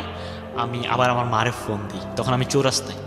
তখন মারে ফোন দিই, মা আমার শ্বশুর তো মারা গেছে, আমি কি যাবো আমার শ্বশুরকে মাটি দিতে? আমার মা আমাকে তা বলেনি যে যেটা তোর ভালো হয় ওইটা তুই কর। আমি 12টার সময় গাড়িতে চললাম, যাইতে যেতে আমার রাত বাজলো 10টা। আমার জন্য তারা আর ওয়েট করলো না, তারা মাটি দিয়ে দিচ্ছে অলরেডি আমার শ্বশুরে। ওকে। ওখানে জায়গায় থাকলাম আমি, আরও একদিন ছিলাম ওখানে, 2 দিন আমি ছিলাম শ্বশুরবাড়িতে। থাকার পর আবার আমি ঢাকায় চলে আসি। আসার পর এভাবে দিন কাটছে। এই সময় আমার ছোটো বোন ফোন দিয়ে হঠাৎ করে কাঁদতেছে। কী হয়েছে? কয় মা অসুস্থ হয়ে গেছে। মা অসুস্থ কী হয়েছে, কোনো সমস্যা? কয় না। আমাকে কী হয়েছে? কয় আমার এই যে আমাদের কাকা প্রতিবেশী দাদারা ভাতিজাবো, এবং 1-2 কথায় তারও পিকচার উঠেছে আমার বইয়ের। পিকচার উঠে তারা যখন বাড়ি চলে গেছে, আমার মারে নাকি সরাসরি আসি বলতেছে যে তোর বেটার বইয়ের ছবিতে, তোর ছেলের বইয়ের ছবিতে। আমার মা নাকি তখন আপিল হয়েছে যে যেটুকু সম্মান ছিল, যেটুকু আমার ছেলের একটা ইয়ে ছিল, সেইটুকু হাতছাড়া হয়ে গেল। মানে লোকে জানাজানি হয়ে গেল, লোকে গ্রামের সব জানাজানি হয়ে গেল। তখন নাকি মা অসুস্থ হয়েছে। তখন আমার ছোটো বোন ফোন দিছে, আমার ছোটো বোন এই কথাটা বললো। আমি তখন পারভিনের প্রতি একটা বিশাল একটা ক্ষোভ জন্ম দিলাম, যা তোর নিয়ে আমি সংসারে করুম না, ফ্যামিলি যেহেতু বলছে ফ্যামিলির কথাই আমি রাখবো। এরকম আমার একটা জিদ চলে আসলো মনের ভিতর, এবং পারভিনের সঙ্গে উল্টাপাল্টা ব্যবহার করতেছি। এবং আমরা বলি গ্রামের ভাষায় 40 বলি, 40 দিন পর বাপ মায়ের 40 করে কেউ যদি আত্মীয় মারা যায়, সেই সময় পারভিনেরও আব্বার 40 ঘনিয়ে আসতেছে, এবং আমারও দাওয়াত দিচ্ছে। এবং আমি দাওয়াতের আগে পারভিনের সঙ্গে অনেক রাগারাগি করি যে তোমাদের বাড়ি যাবো না, তুমি এরকম ফাঁস করছো, তোমার নামে সংসার করুম না, মানে উলট পালট, এবং অনেক রাগারাগি, অনেক গালাগালি ওরা আমি করতেছি, বিশ্রী গালাগালি করতেছি ওরা আমি। ওকে। তারপর ও আমার বললো যে আমি তো বলিনি, ও আমার এই কথাটা বললো যে আমি তো বলিনি এই কথা। আমি কে বলছে? আমি বলতে পারি না কে বলছে। তারপর ভাইয়া সত্য কথা বলতে আমি তার অনেক দুঃখ, মানে ওর কথায় আমি অনেক কষ্ট পাইছি, কারণ অনেক ফ্লাশ হয়েছে কথা, আমার প্রতিবেশী জানা হয়েছে, ঝগড়া চলছিল আপনাদের মধ্যে। তার মধ্যেও কেমন ওর প্রতি আমার আবেগটা আর সরে না, যেহেতু লাইফের প্রথম আর বিয়া, আমার আবেগ ওর প্রতি আরও মানে সরে না। এখন মা আমারে বলতো যে তোর ইচ্ছা, তুই কি তোর যেটা ভালো হয় ওইটা। মা আমার ফির ওই প্রশ্নটা আবার করছে, অ্যান্সার দিচ্ছে। তার ফাঁকে আমার আব্বা ঢাকা থেকে আমার ফোন দিয়েছে হঠাৎ করে। আমার ফোন দিয়ে বলতেছে যে দেখ, তুই যদি ওই মেয়েরে নিয়ে খাস, আমার আব্বার একটাই রাগ যে আমার ছেলের জীবন ধ্বংস করছে।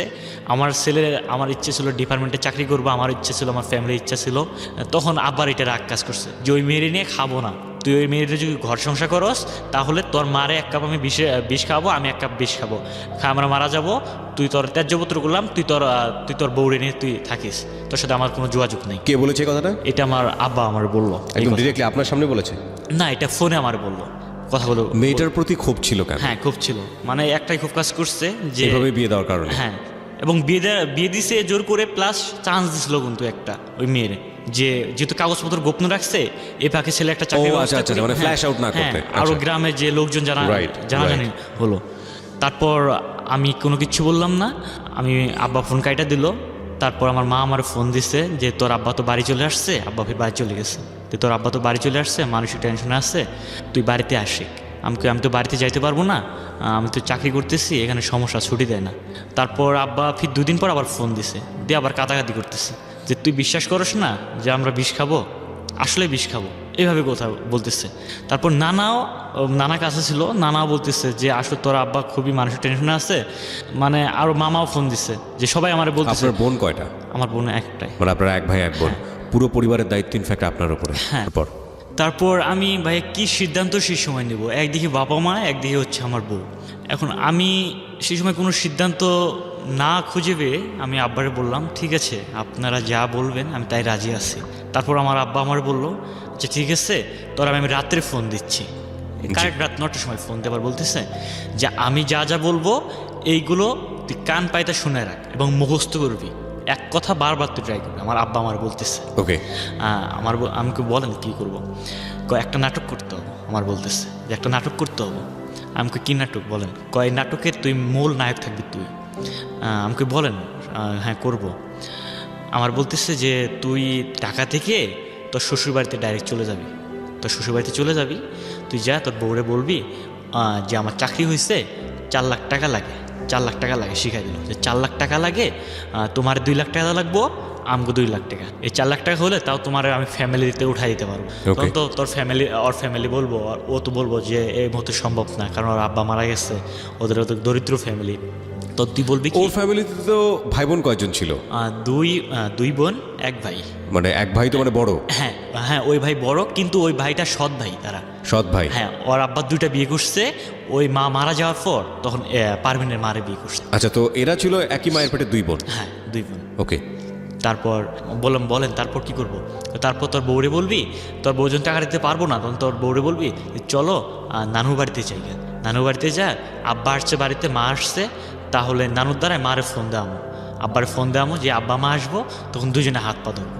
তখন তুই বলবি তোর মারে, তখন আমি যাব না, শুধু তোর মারে পাঠাই দেবো।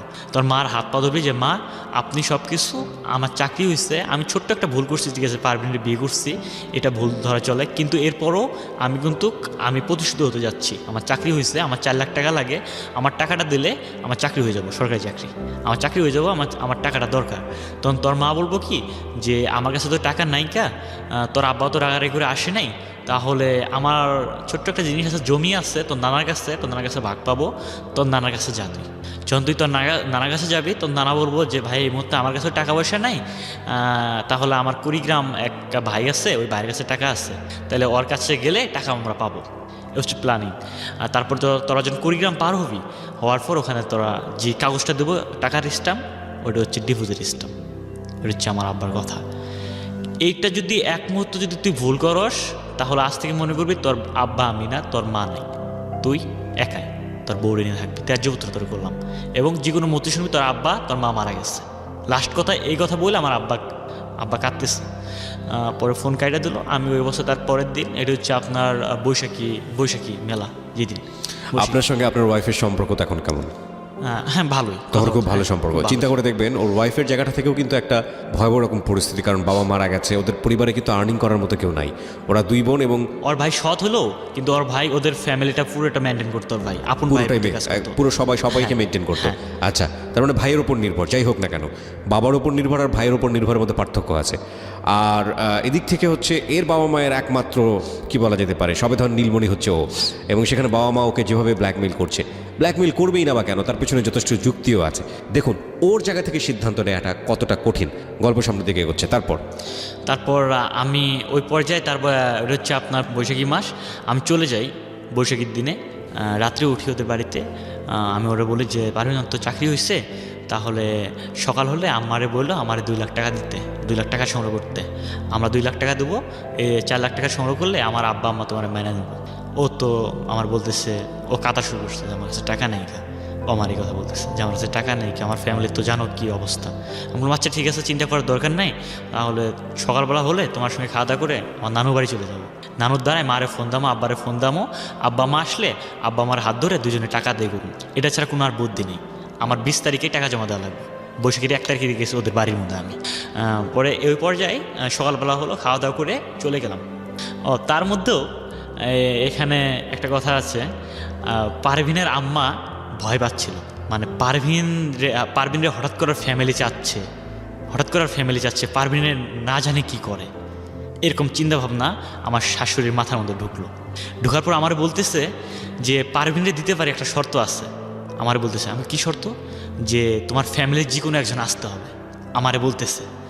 আমি বলি এটা সম্ভব না, কোনোদিন সম্ভব না, আমার ফ্যামিলি কে আসবো? এই সময় তো আমার আব্বা আম্মা আমার প্রতি রাগ, এটা আমি আমার শাশুড়িকে বললাম, কিন্তু আমার শাশুড়ি মানতেছে না। পরে আমি ফাঁকে যেয়ে আমি আমার ফোন দিলাম আম্মুরে, যে আম্মু এই অবস্থা, এই কাহিনী, ওর তো যাইতে দিচ্ছে না। কি বলতেছে? যে একটা লোক চাচ্ছে আমাদের। তারপর কি করলো, আমার মামারে বললো, ওই যে হারুন মামা মেন অধিনায়ক, যে ওই মামার না আমারে বললো যে তুই তোর ছোটো মামারে ফোন দে, হারুন, ওরে ফোন দে আর তোর শাশুড়ির সঙ্গে কথা বলাই দে। আমার মামা আবার ফোন দিয়ে বলতেছে আমার শাশুড়িরে যে আমার ভাগিনা বিয়ে করছে, ঠিক আছে, আমার ভাগিনার তো বাপ মা মানে নিচ্ছে না, আমার বোন আমার ভগ্নপতির জামাই মানে নিচ্ছে না, কিন্তু আমি তো মাইনা নিচ্ছি, আমার ভাগিনার আমি অনেক ভালোবাসি, আমার ভাগিনা তো কাদাকাদি করতেছে এই বিষয়ে যে পারভিনরে যাইতে দিচ্ছে না, আপনি ছাইরা দেন, কোনো সমস্যা নাই, আমি আছি পারভিনের দায়িত্বে। আমার মামাটা পারভিনের মারে বলতেছে, আমার পারভিনের মা বলতেছে ফোনে কোনো কথা হয় না, আপনি সরাসরি আমার বাড়িতে চলে আসেন। আমার মামার প্রশ্ন, আমার মামা তখন চলে আসলো, তারপর আসার পর কথাবার্তা বলে পারভিনের মা আমার মামার হাতে উঠাই দিল যে এটা তোমার আজ থেকে ছোটো মেয়ে, উকিল বাপ দায় দিল। তারপরে আমারে দিয়ে দিল যে যাও, আমারে বলো যে আতিক যেখানে থাকো সাবধানে থাকো, আমার মেয়েরে তোমার হাতে উঠাই দিলাম, ওর আব্বা নাই, মারা গেছে, এখন তুমি সব কিছু। এবং আমার মামারে বললো যে তুমি ওনার উকিল বাবা। তারপর আমার মামা বললো ঠিক আছে, কোনো সমস্যা নেই, আমার হাতে উঠাই দিচ্ছেন, আমার এটা মেয়ের মতো। তারপর বাইক নিয়ে গেলাম গা। তারপর এখানে আমার মামা একটা কাজ করছে, তখন থেকে ভাই আমার একটা ডাউট সৃষ্টি হয়েছে। আমার মামা, আমরা যখন রাস্তায় উঠি, মেন রাস্তায় বাইক নিয়ে, আমি পারভিন সহ হাঁটতেছি, মামা বাইক নিয়ে চলে গেল, দুইজন ওরা আসছে, ড্রাইভ করে একজন, আর মামা ড্রাইভ করতে পারে না, আর আমি সব তিনজন আসছি, যাওয়ার সময় তো চারজন হই, তাহলে বাইকে তো জায়গা আর হয় না। এখন আমারে বলতেছে মামা যে আতিক তুমি ওই বাসে উঠো, একটা বাস আসতেছে, তুমি বাসে উঠো, আমি বৌড়ে নিয়ে যাইতেছি। দেখেন ভাইয়া, ওটা হচ্ছে ভাগিনা, ওনা উচিত ছিল যে তুমি বাইক দিয়ে যাও, আমি বাসে উঠে তোমাদের পিছে যাইতেছি, যায়া তুমি বাজারে ওয়েট করো বা চার দোকানে ওয়েট করো, তোমার পিছে আমি যাই, তোমাদের একসঙ্গে আমি বাড়িতে নিয়ে যাচ্ছি। কিন্তু উনি ওইটা কাজ না করে উনি পারভিনরে বাইকে নিয়ে আমারে বাসে উঠায়া দিয়া ওই পারভিনরে নিয়ে যাইতেছে বাইকে। বিষয়টা খুব অড লাগে দেখতে। হ্যাঁ, তারপর আস্তে আস্তে বৃষ্টিও পড়ে, সন্ধ্যাবেলায় এদিক। আমি ফোন দেই মামারে, মামা কত দূর গেল, একটা চিন্তা আছে না, বাইকে। হ্যাঁ, ও ভয় করে, আমার ওয়াইফও ভয় করে বাইকে, ও আর ফোন রিসিভ করে না। অনেকক্ষণ পর ফোন রিসিভ করলো যে আমি আসছি কত্তিমারি বাজারে, আমি আসছি তোর বউরে নিয়ে আমি যাইতেছি, তুই আসে। ও কত্তিমারি বাজারে তো দাঁড়ালো না, বাজারটাতে তো দাঁড়ানো উচিত ছিল, কিন্তু ও আমার রাইখে আমার বউরে নিয়ে গেল একদম সরাসরি বাড়িতে। ওরে আমি আসলাম বাজারে এসে আমি একা বাড়িতে গেলাম, দেখি ওরা বাড়িতে গেছে গা। আমার বউ দেখি আমার মা সহ গল্প করতেছে, আমার মা আসছে। পরে আমি মা সহ আবার আমার বউ সহ আমার মার হাত পা ধরলাম, মা কি ভুল হয়েছে, আমার চাকরি হয়েছে, আমার টাকার দরকার 4 লাখ টাকা। এখন যা শিখাই দিয়েছিল আপনার বাবা, যা শিখাই দিয়েছিল। মা বলতেছে এখন তোর আব্বা তো তোর প্রতি রাগ, আমার প্রতিও রাগ, আমি আসছি, তোর আব্বা কোনোদিন টাকা দেবো না। এখন একটা উপায় আছে, তোর নানুর কাছ থেকে আমি টাকা জমি পাবো, ওই জমি যদি বিক্রি করে নিতে পারস তাহলে নিয়ে যা, আমার আপত্তি নেই। তারপরে আমি নানুরে বললাম যে নানু তাহলে জমিটা বন্ধক বা বিক্রি করে আমার টাকা দেন। পরে ওই শেখানো অনুযায়ী নানু বলতেছে যে না, আমার কাছে টাকা পয়সা নাই, এখন টাকা পয়সা আসছে আমার এক ছোটো ভাইয়ের কাছে, গেলে ওর কাছে যে জমি বিক্রি করে দিই বা বন্ধক রাখি, ওর কাছে টাকা নিতে পারবো। এর ফাঁকে একটা কথা বল ভাইয়া, আমার নানু অনেক মুরব্বী মানুষ, আমার নানুরও কোনো অপরাধ নেই এখানে, আমার নানুরে বাধ্য করছে আমার আব্বা। যাই হোক, বুঝতে পেরেছি। তারপরে কি হলো? তারপর একদিন থাকলাম ওখানে আমার নানুর বাড়িতে, আমার মামাও আসতো ওখানে, মামাও এসে আমার ফাঁকে ডাইকা নিয়ে বলতো যে ও বউ রাখবো না, তুই যদি ওই বউ রাখস, ওই বউয়ের বাড়ি ঘরে আমার পছন্দ হয় না, মানে উনি নানান কথা আমাকে বলতো, কি বাড়িতে বিয়ে করছে, হ্যাঁ বসার জায়গা নেই, আমার আব্বারও ওইভাবে বলতো, আমার সবাইরে বলতো, ও গেছিল দেখে আসছে, ওই বউরে নিয়ে খাওয়া সম্ভব না, উনি ডাইরেক্ট এইভাবে বলতেছে। তারপর ওই কথা অনুযায়ী, আব্বার কথা অনুযায়ী, তারপর ওই দিন কুড়িগ্রাম পার হই, মামা যায়, ওই হারুন ও যায়, আমি, আমার বউ, আমার মা, আমার নানা এবং ওই মামার সঙ্গে মামি, আমার মামার ওয়াইফ এবং মামির বোন, মানে আমার মামার শালি। ওই আমার মামার শালি নাকি টিউমার নাকি হয়েছে পেটে, ওটা কুড়িগ্রাম মেডিকেলে অপারেশন করব, এই জন্য আমার মামা যাইতেছে, আর আমরা যাইতেছি ওই যে এটা কাজ করতে, জমিনের টাকা বলে যেতে, ডিভোর্স করাইতে। তারপর সবাই একসঙ্গে চলে গেলাম। যাওয়ার পর তখন 3টা বাজে বিকাল, সব কিছু ওকে, কাগজপত্র, ডিভোর্সের কাগজপত্র সব নেওয়া হয়েছে, সব কিছু ওকে, আমি স্বাক্ষর দিচ্ছি। নানু বলতেছে যে তোর নানা, আমার যে নানু উকিল মানে উনি যা বোঝাইতেছে আমাদের, মানে যে প্ল্যানিং ছিল না, উনি ওই প্ল্যানিংয়ে বলতেছে যে তোর নানু ব্যস্ত আছে, তোর নানু রাত্রে চেক দিব, তোর নানু আবার তো ইস্টামে স্বাক্ষর চালো। এই ইস্টামে আমার বউ ফির অনেক ভুলাইছিল, ওই দিক দিয়ে কেয়ারফুল না। আমি স্বাক্ষর দিচ্ছি, আমার মা স্বাক্ষর দিচ্ছে, আমার বউরও বলতেছে যে তুই একটা স্বাক্ষর দে, তোর হাজব্যান্ড যেহেতু তুই একটা স্বাক্ষর দে। আমার ওয়াইফ কোনো ইয়ে করেনি, আমার বউ স্বাক্ষর দিচ্ছে, অলরেডি স্বাক্ষর দিচ্ছে। এই মুহূর্তে আমার মামা পাশে ছিল, আমার মামা আমার বলতেছে এবার পারবেন তুমি কই স্বাক্ষর করলা? ডিভোর্সের কাগজ, এটা বললা এই কাগজটা নিয়ে নিচ্ছে আমার মামা, এটা ডিভোর্সের কাগজ, তুমি স্বাক্ষর করছো। তখন ভাইয়া বললেন না, আমার চোখ থেকে অজরে পানি বেরোতেছে, মানে আমার চোখ মানে কেমন কালো হয়ে গেছে। আমার নানা মানে চোখ কালো হয়ে গেছে, সবারে যারা ছিলাম ওখানে, আমার মারও চোখ কালো হয়ে, কি এটা কী করলো? এ তো সব প্ল্যানিং গেছিলো, এ আমাদের নিয়ে আসলো, এবং আমি কোথায় এই তো প্ল্যানিং গেছিলো, ওই আমার আরও ফুস দিছে যে বউরে নিয়ে খাওয়া সম্ভব না, এ কী জন্যে এরকম করলো। এবং আমি পারবিনের হাত ধরলাম, ও পারবিন অলরেডি ওর হাতে চলে গেছে। কার হাতে চলে গেছে? মামার হাতে। কারণ পারবিন তো আমার প্রতি অবিশ্বাস এখন, কারণ স্বাক্ষর নিলাম, ওর ডাউট হয়ে গেছে, যেটা আসলে ডিভোর্সের স্বাক্ষর, ওটা যদি সাদা স্টাম্প, একটা সাদা কাগজ ছিল, আর কিছুই লেখা ছিল না, কিছুই ছিল না। এটা হয়তো বা কি করতো তা আমি জানি না, সেই আচ্ছা আচ্ছা, ওকে, সাদা কাগজ ছিল, ওকে, সাদা কাগজ ছিল। পরে পারবিন আমার অবিশ্বাস করলো, পারবিন আমি হাত ধরলাম, পারবিন হাত জাঙানো মারলো, আমার হাত চারা মারলো, চারা মারা বলতেছে, পারবিন ওখানে কোনো কথাই বললো না। তারপর আমার মামা আমারে বললো যে পারবিন জানো তোমার স্বামীও এটা খারাপ, তোমার স্বামী এটা খারাপ, তোমার স্বামী এসব সব জানে, এসব তোমার স্বামীর প্ল্যানিং। মামা এইভাবে আমার পারবিনের সামনে এইভাবে। আপনার মামা এরকম বিট্রে করলো কেন? প্রথমত কাজটা আপনারা খারাপ করতেছেন সেটার ব্যাপারে কোনো সন্দেহ নাই, কিন্তু মামা এইভাবে আপনাদের সঙ্গে বিট্রে করলো কেন? আজও জানি না আমি, এই প্রশ্ন আজও আমি খুঁজে পাইনি। সত্য কথা কি হলো তারপরে? এরপরে কি হলো? তারপর মামা ওর হাত ধরলো, ও পারবিন মামার হাত ধরলো, তা হাত ধরে এখন পারবিনরা আমি হাত ধরলাম যে পারবিন যাও না, তুমি সব হিস্টোরি শোনো, কাহিনী শোনো, তারপর যাও নি তুমি, এখানে নাটক একটা, তুমি সব কিছু শোনো, আমার দোষ নাই। পারবিন আমার বিশ্বাস করলো, পারবিন না বিশ্বাস করে আমি পারবিনের হাত ধরছে আবারও। এক পর্যায়ে দেখা যাচ্ছে কোর্টের আশেপাশে পুলিশ ছিল, আমাদের টার্গেট করতেছে। তখন নানা আমারে বলতে, কোর্টের মধ্যে, হ্যাঁ কোর্টের মধ্যে, নানা আমারে বলতেছে জাতিক তোর বউয়ের হাত ছাড়, না হলে কিন্তু পুলিশ এসে অ্যারেস্ট করবো, তোরও অ্যারেস্ট করবো, আমগো অ্যারেস্ট করবো, এই কথা নানু বলতেছে। ওরা আমি পারবিনের হাত ছাড়লাম, হাত ছাড়া আমি যাইতে চাই না, নানা আমার জোর করে নিয়ে গেল কোর্টের বাইরে। আমার প্ল্যানিং ছিল যে পারবিন আসলে পারবিনে আবার আমি হাত দেবো কোর্টের বাইরে, আমি পারবিনের সেনাই নেবো আমি এটা, কারণ আমার চিন্তাধারা ছিল যে মামা যেহেতু গাড়িতেও আমার এই ব্যাপারটা করলো, গাড়ির মধ্যে আমাকে নামায় দিয়ে পারবিনে নিয়ে গেল, ফির এখানেও এই অবস্থা করতেছে, তাহলে তো নিশ্চয়ই মামার এখানে খারাপ উদ্দেশ্য আছে। আচ্ছা, এর আগে নৌকার মধ্যে ওঠার আগে মানে আমাকে আমার বউ সব বুঝতে দিত না মামা, সবসময় আমার বউয়ের কাছ থেকে দূরে থাকতে বলতো মামা, মানে আমার বউয়ের সঙ্গে দেখতেই পারতো না উনি। আমার তো আপনার আপন মামা? হ্যাঁ আপন মামা। ওকে। তারপর আমি বাইরে গেলাম, আমার নানা আমারে নিয়ে গেল কোর্টের বাইরে। একটু পর দেখি আবার আমি নানার হাত ঝাঁড়া দেয়া কোর্টের ভিতরে চলে আসলাম, যে আমি আমার বউরে নিয়ে যাব। আমি কিছু মতো চলতে পারছি না আমার বউ ছাড়া, যে আমার বউয়ের কী যেন কী করে তারা, কারণ পারবিন তো আমার প্রতি বিশ্বাস হারা গেছে। আমি আবার কোর্টের ভিতরে আসলাম, আসার দেখি 1 মিনিটও ওরা উদাহ, কেউ নেই ওখানে। তারপর আমি অনেক কান্নাকান্নি করলাম, নানা বলতেছে কান্না লাভ নেই, চল বাড়িতে চল। আমি বাড়িতে যাই না, আমাকে জোর করে গাড়িতে উঠাইলো, ওঠানোর পর গাড়িতে জন্য চললাম। আমি গাড়িতে নাকি অজ্ঞান হয়েছিলাম, এক বাড়িতে নামাইছিল, ওখানে পানি ঢালে আমার সুস্থ করছে, সুস্থ করে নৌকায় উঠাইছে, পরে আমরা বাড়িতে চলে আসি।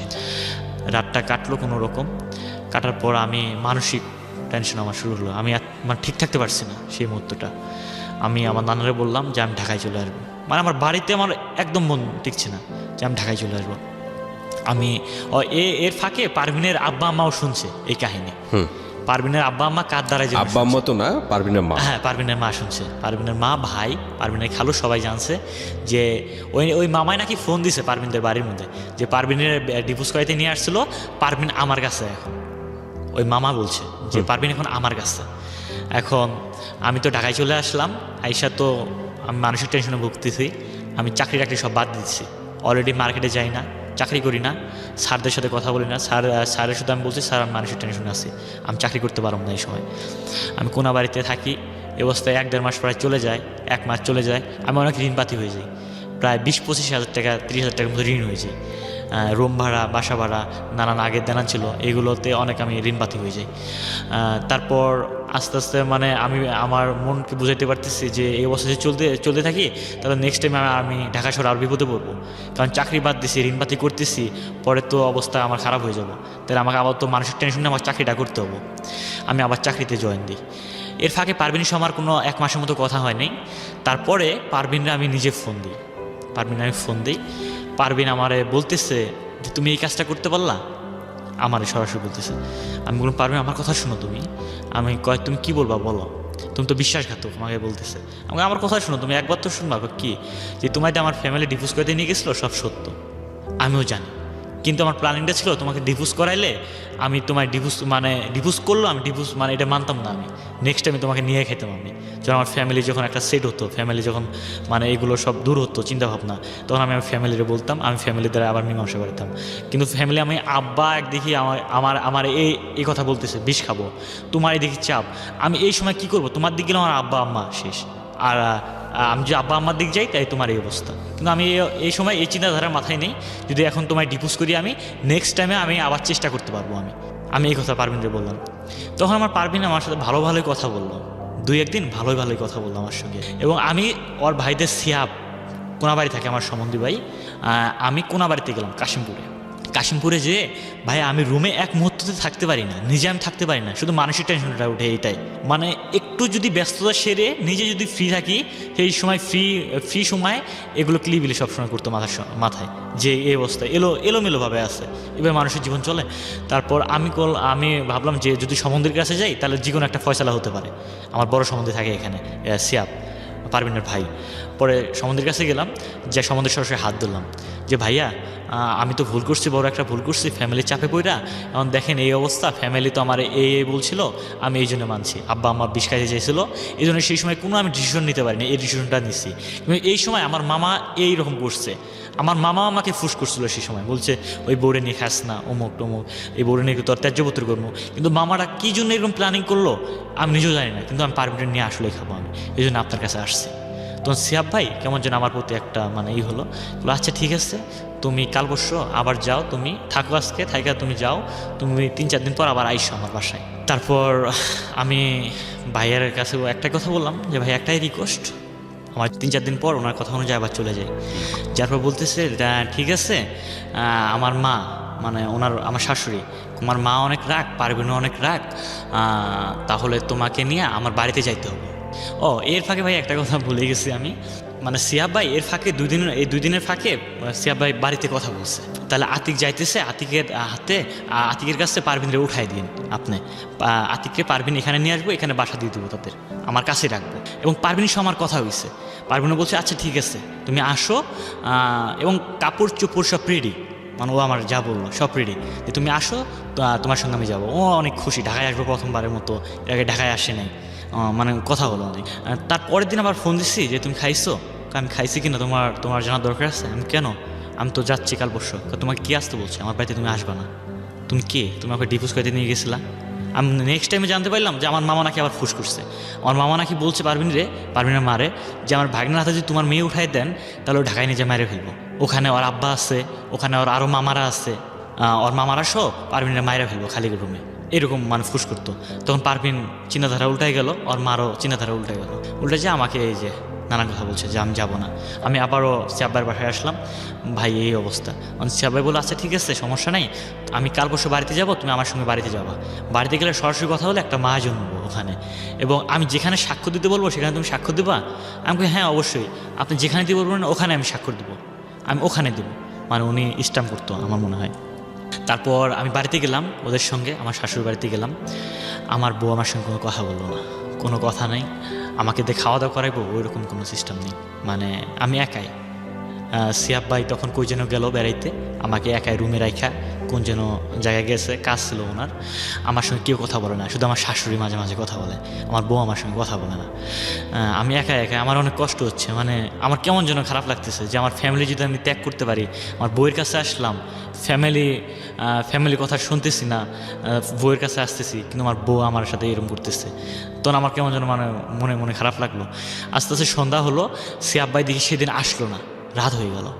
মানে আমার বউ আমার বলতেছে যে তুমি ঢাকায় যাবা না, তুমি যদি ঢাকায় না যাও তাহলে কিন্তু আমি এখন ফাঁসি দেবো। আমারই বলছে যে তুমি আমার বাসায় রাত থাকতে পারবে না, এভাবে আমার বলতেছে। আমি কেন, আমি রাত থাকতে পারবো না কেন? কেন না, তুমি আমার সাথে থাকতে পারবো না, তুমি আমার সাথে রাত এখানে থাকতে পারো, আমার বাড়িতেই থাকতে পারবো না তুমি। এবং ওরা মারা বললো যে তুমি যদি তোমার জামাইরে রাখো তাহলে আমি বাড়ি থেকে এখন পালাই যাচ্ছি, আমি এখনই চলে যাচ্ছি। এবং সে অলরেডি বেরো হয়েছে, ওর মা হাত টেনে ধরছে। কারণ এই অবস্থা ভাই আমি কী ডিসিশন নেবো সেই সময়? আমি তখন ওদের মুখের দিক তাকাইয়া, আমার শাশুড়ির মুখের দিক তাকাইয়া, না এদের ফ্যামিলির দণ্ড নাই বাজুক, তো আমি বললাম যে আমি চলে যাই। তখন রাত বাজে 8টা 9টা এরকম বাজে। আমি গাড়ি কাউন্টারে আসলাম, আমি সেই অবস্থায় চোখের পানি মানে 2 চোখ ভরা পানি পড়তেছে, এক হাতে পানি মুছতেছি আর ব্যাগ নিয়ে চলে আসলাম। জীবও আমার সঙ্গে অনেক কথা বলতো আমার সঙ্গে, সে বউ আমার আজকে বের করে দিল। এক পর্যায়ে খাট থেকে টাইনে আমার নামাইছে, আমার নামে মাটিতে ফেলেছে যে তুমি বের হয়ে যাও। আমার অনেক কষ্ট লাগছে, চোখ থেকে পানি বের হয়, আমি রাস্তা হাঁটতেছি যে কী করলাম, ওর জন্য আমি লাইফ ধ্বংস করলাম, ওর জন্য সব কিছু আমি ত্যাগ করলাম, আর আজকে সে আমার সাথে এরকম করতেছে। কার চক্রান্ত পড়ে না কি, ওর মনে কি, ও কি চায় আরেকটা আমার স্বামী হোক? মানে আমার চিন্তাধারা অনেক আসতেছে এখানে, যে কি চায় আরেকটা ছেলে আমার লাইফে আসুক। আমি গেলাম বাস স্টেশনে, যে ভাইয়া আমার আর গাড়িতে উঠতে ইচ্ছা হচ্ছে না, আবার আমি ফেরত গেলাম। ফেরত না যেয়ে আমি আমার শাশুড়ি রুমে আবার ঢুকলাম, দেখি আমার বউ ঘুমাইছে। আবার দেখেন ভাই আমার এত আমি আবার গেছি ছুটি হয়ে তাদের কাছে, আবার গেছি আমি ছুটি হয়ে। আমার শাশুড়ি দেখি বসে আছে, পান খাইতেছে, অতি ঘুমাইছে। আমার যে কথা শুনছে আবার জাগন হয়েছে, তুই আবার আসছোস, তখন তুই মুই শুরু হয়ে গেল, তুই আবার আসছোস, তুই এখন আমার রুম থেকে বের হ। আমি আর কোনো কথা বলিনি, রুম থেকে বের হয়ে আমার নানুর বাড়ি আসলো, ওখানে নানুর বাড়ি, ওখানে গেছে। নানু ঘুমাইছে, নানুরে ডাক দিলাম, নানু উঠলো, কিরে কী হয়েছে, আমাকে রাতটা জায়গা দেবেন আপনার কাছে? অবশ্যই, তুই আসছে কি সারাদিন, তুই সেই নানুর বাড়ি যেখান থেকে ওকে দেখতেন, তুই যে থাকো সমস্যা কি, তোর শ্বশুর বাড়িতে থাকবে আমার বাড়িতে, তুই তো তোর শ্বশুর বাড়ি হয়েছে তাই কী হয়েছে, আমি তো তোর নানু হই, তুই একদিন কে 1 মাসও থাকতে পারো আমার কাছে। আমার ডাকলো, কী হয়েছে তোর? আমি কি এই অবস্থা। পরে নানু আর কিছু বললো না, নানু বললো ঠিক আছে পারবিন যা বুঝে তাই ভালো, এই কথা বললো। এক স্বামী ছাইরা আসছে, তোর কাছে আসছে, এত যদি ভালোই মেয়ে হতো তাহলে বলতো না কি হয়েছে স্বামীর সংসার করি। আমার নানু এইটুকু মন্তব্যটা করলো, করে আমি ঘুমাইলাম। রাতটা কোনো রকম কাটার পর বিকাল হলো, তার মধ্যে আমার কোনো খোঁজখবর নিল না, পাশাপাশি বাড়ি, আমার কোনো খোঁজখবর নিল না। ওরা জানে আমি এই বাড়িতে আসছি। আমার বউ আমাকে দেখতেছে, আমার বউয়ের টিবল পাটটা ছিল আমার জানালার কাছে, আমি যে রুমে ছিলাম, ও আসে আমার টেরা চোখ দিয়ে দেখে আমি রুমে শুয়ে আছি, আমার দেখতেছে, আমিও দেখতেছি, ঘুমে ভাব আমি দেখতেছি, কিন্তু ও আমার ডাকতেছে না। সেই পর্যায়ে বিকাল হলো, ভাই আসলো। এদিকে আপনার বাবা কি বলছে এত ঘটনার পরে? আমার বাবার সঙ্গে তো আর যোগাযোগ নাই। এই যে ঘটনাটা ভেস্তে গেল, তার প্ল্যানিংটা ভেস্তে গেল, তো এটা নিয়ে সে কিছু বলছে না?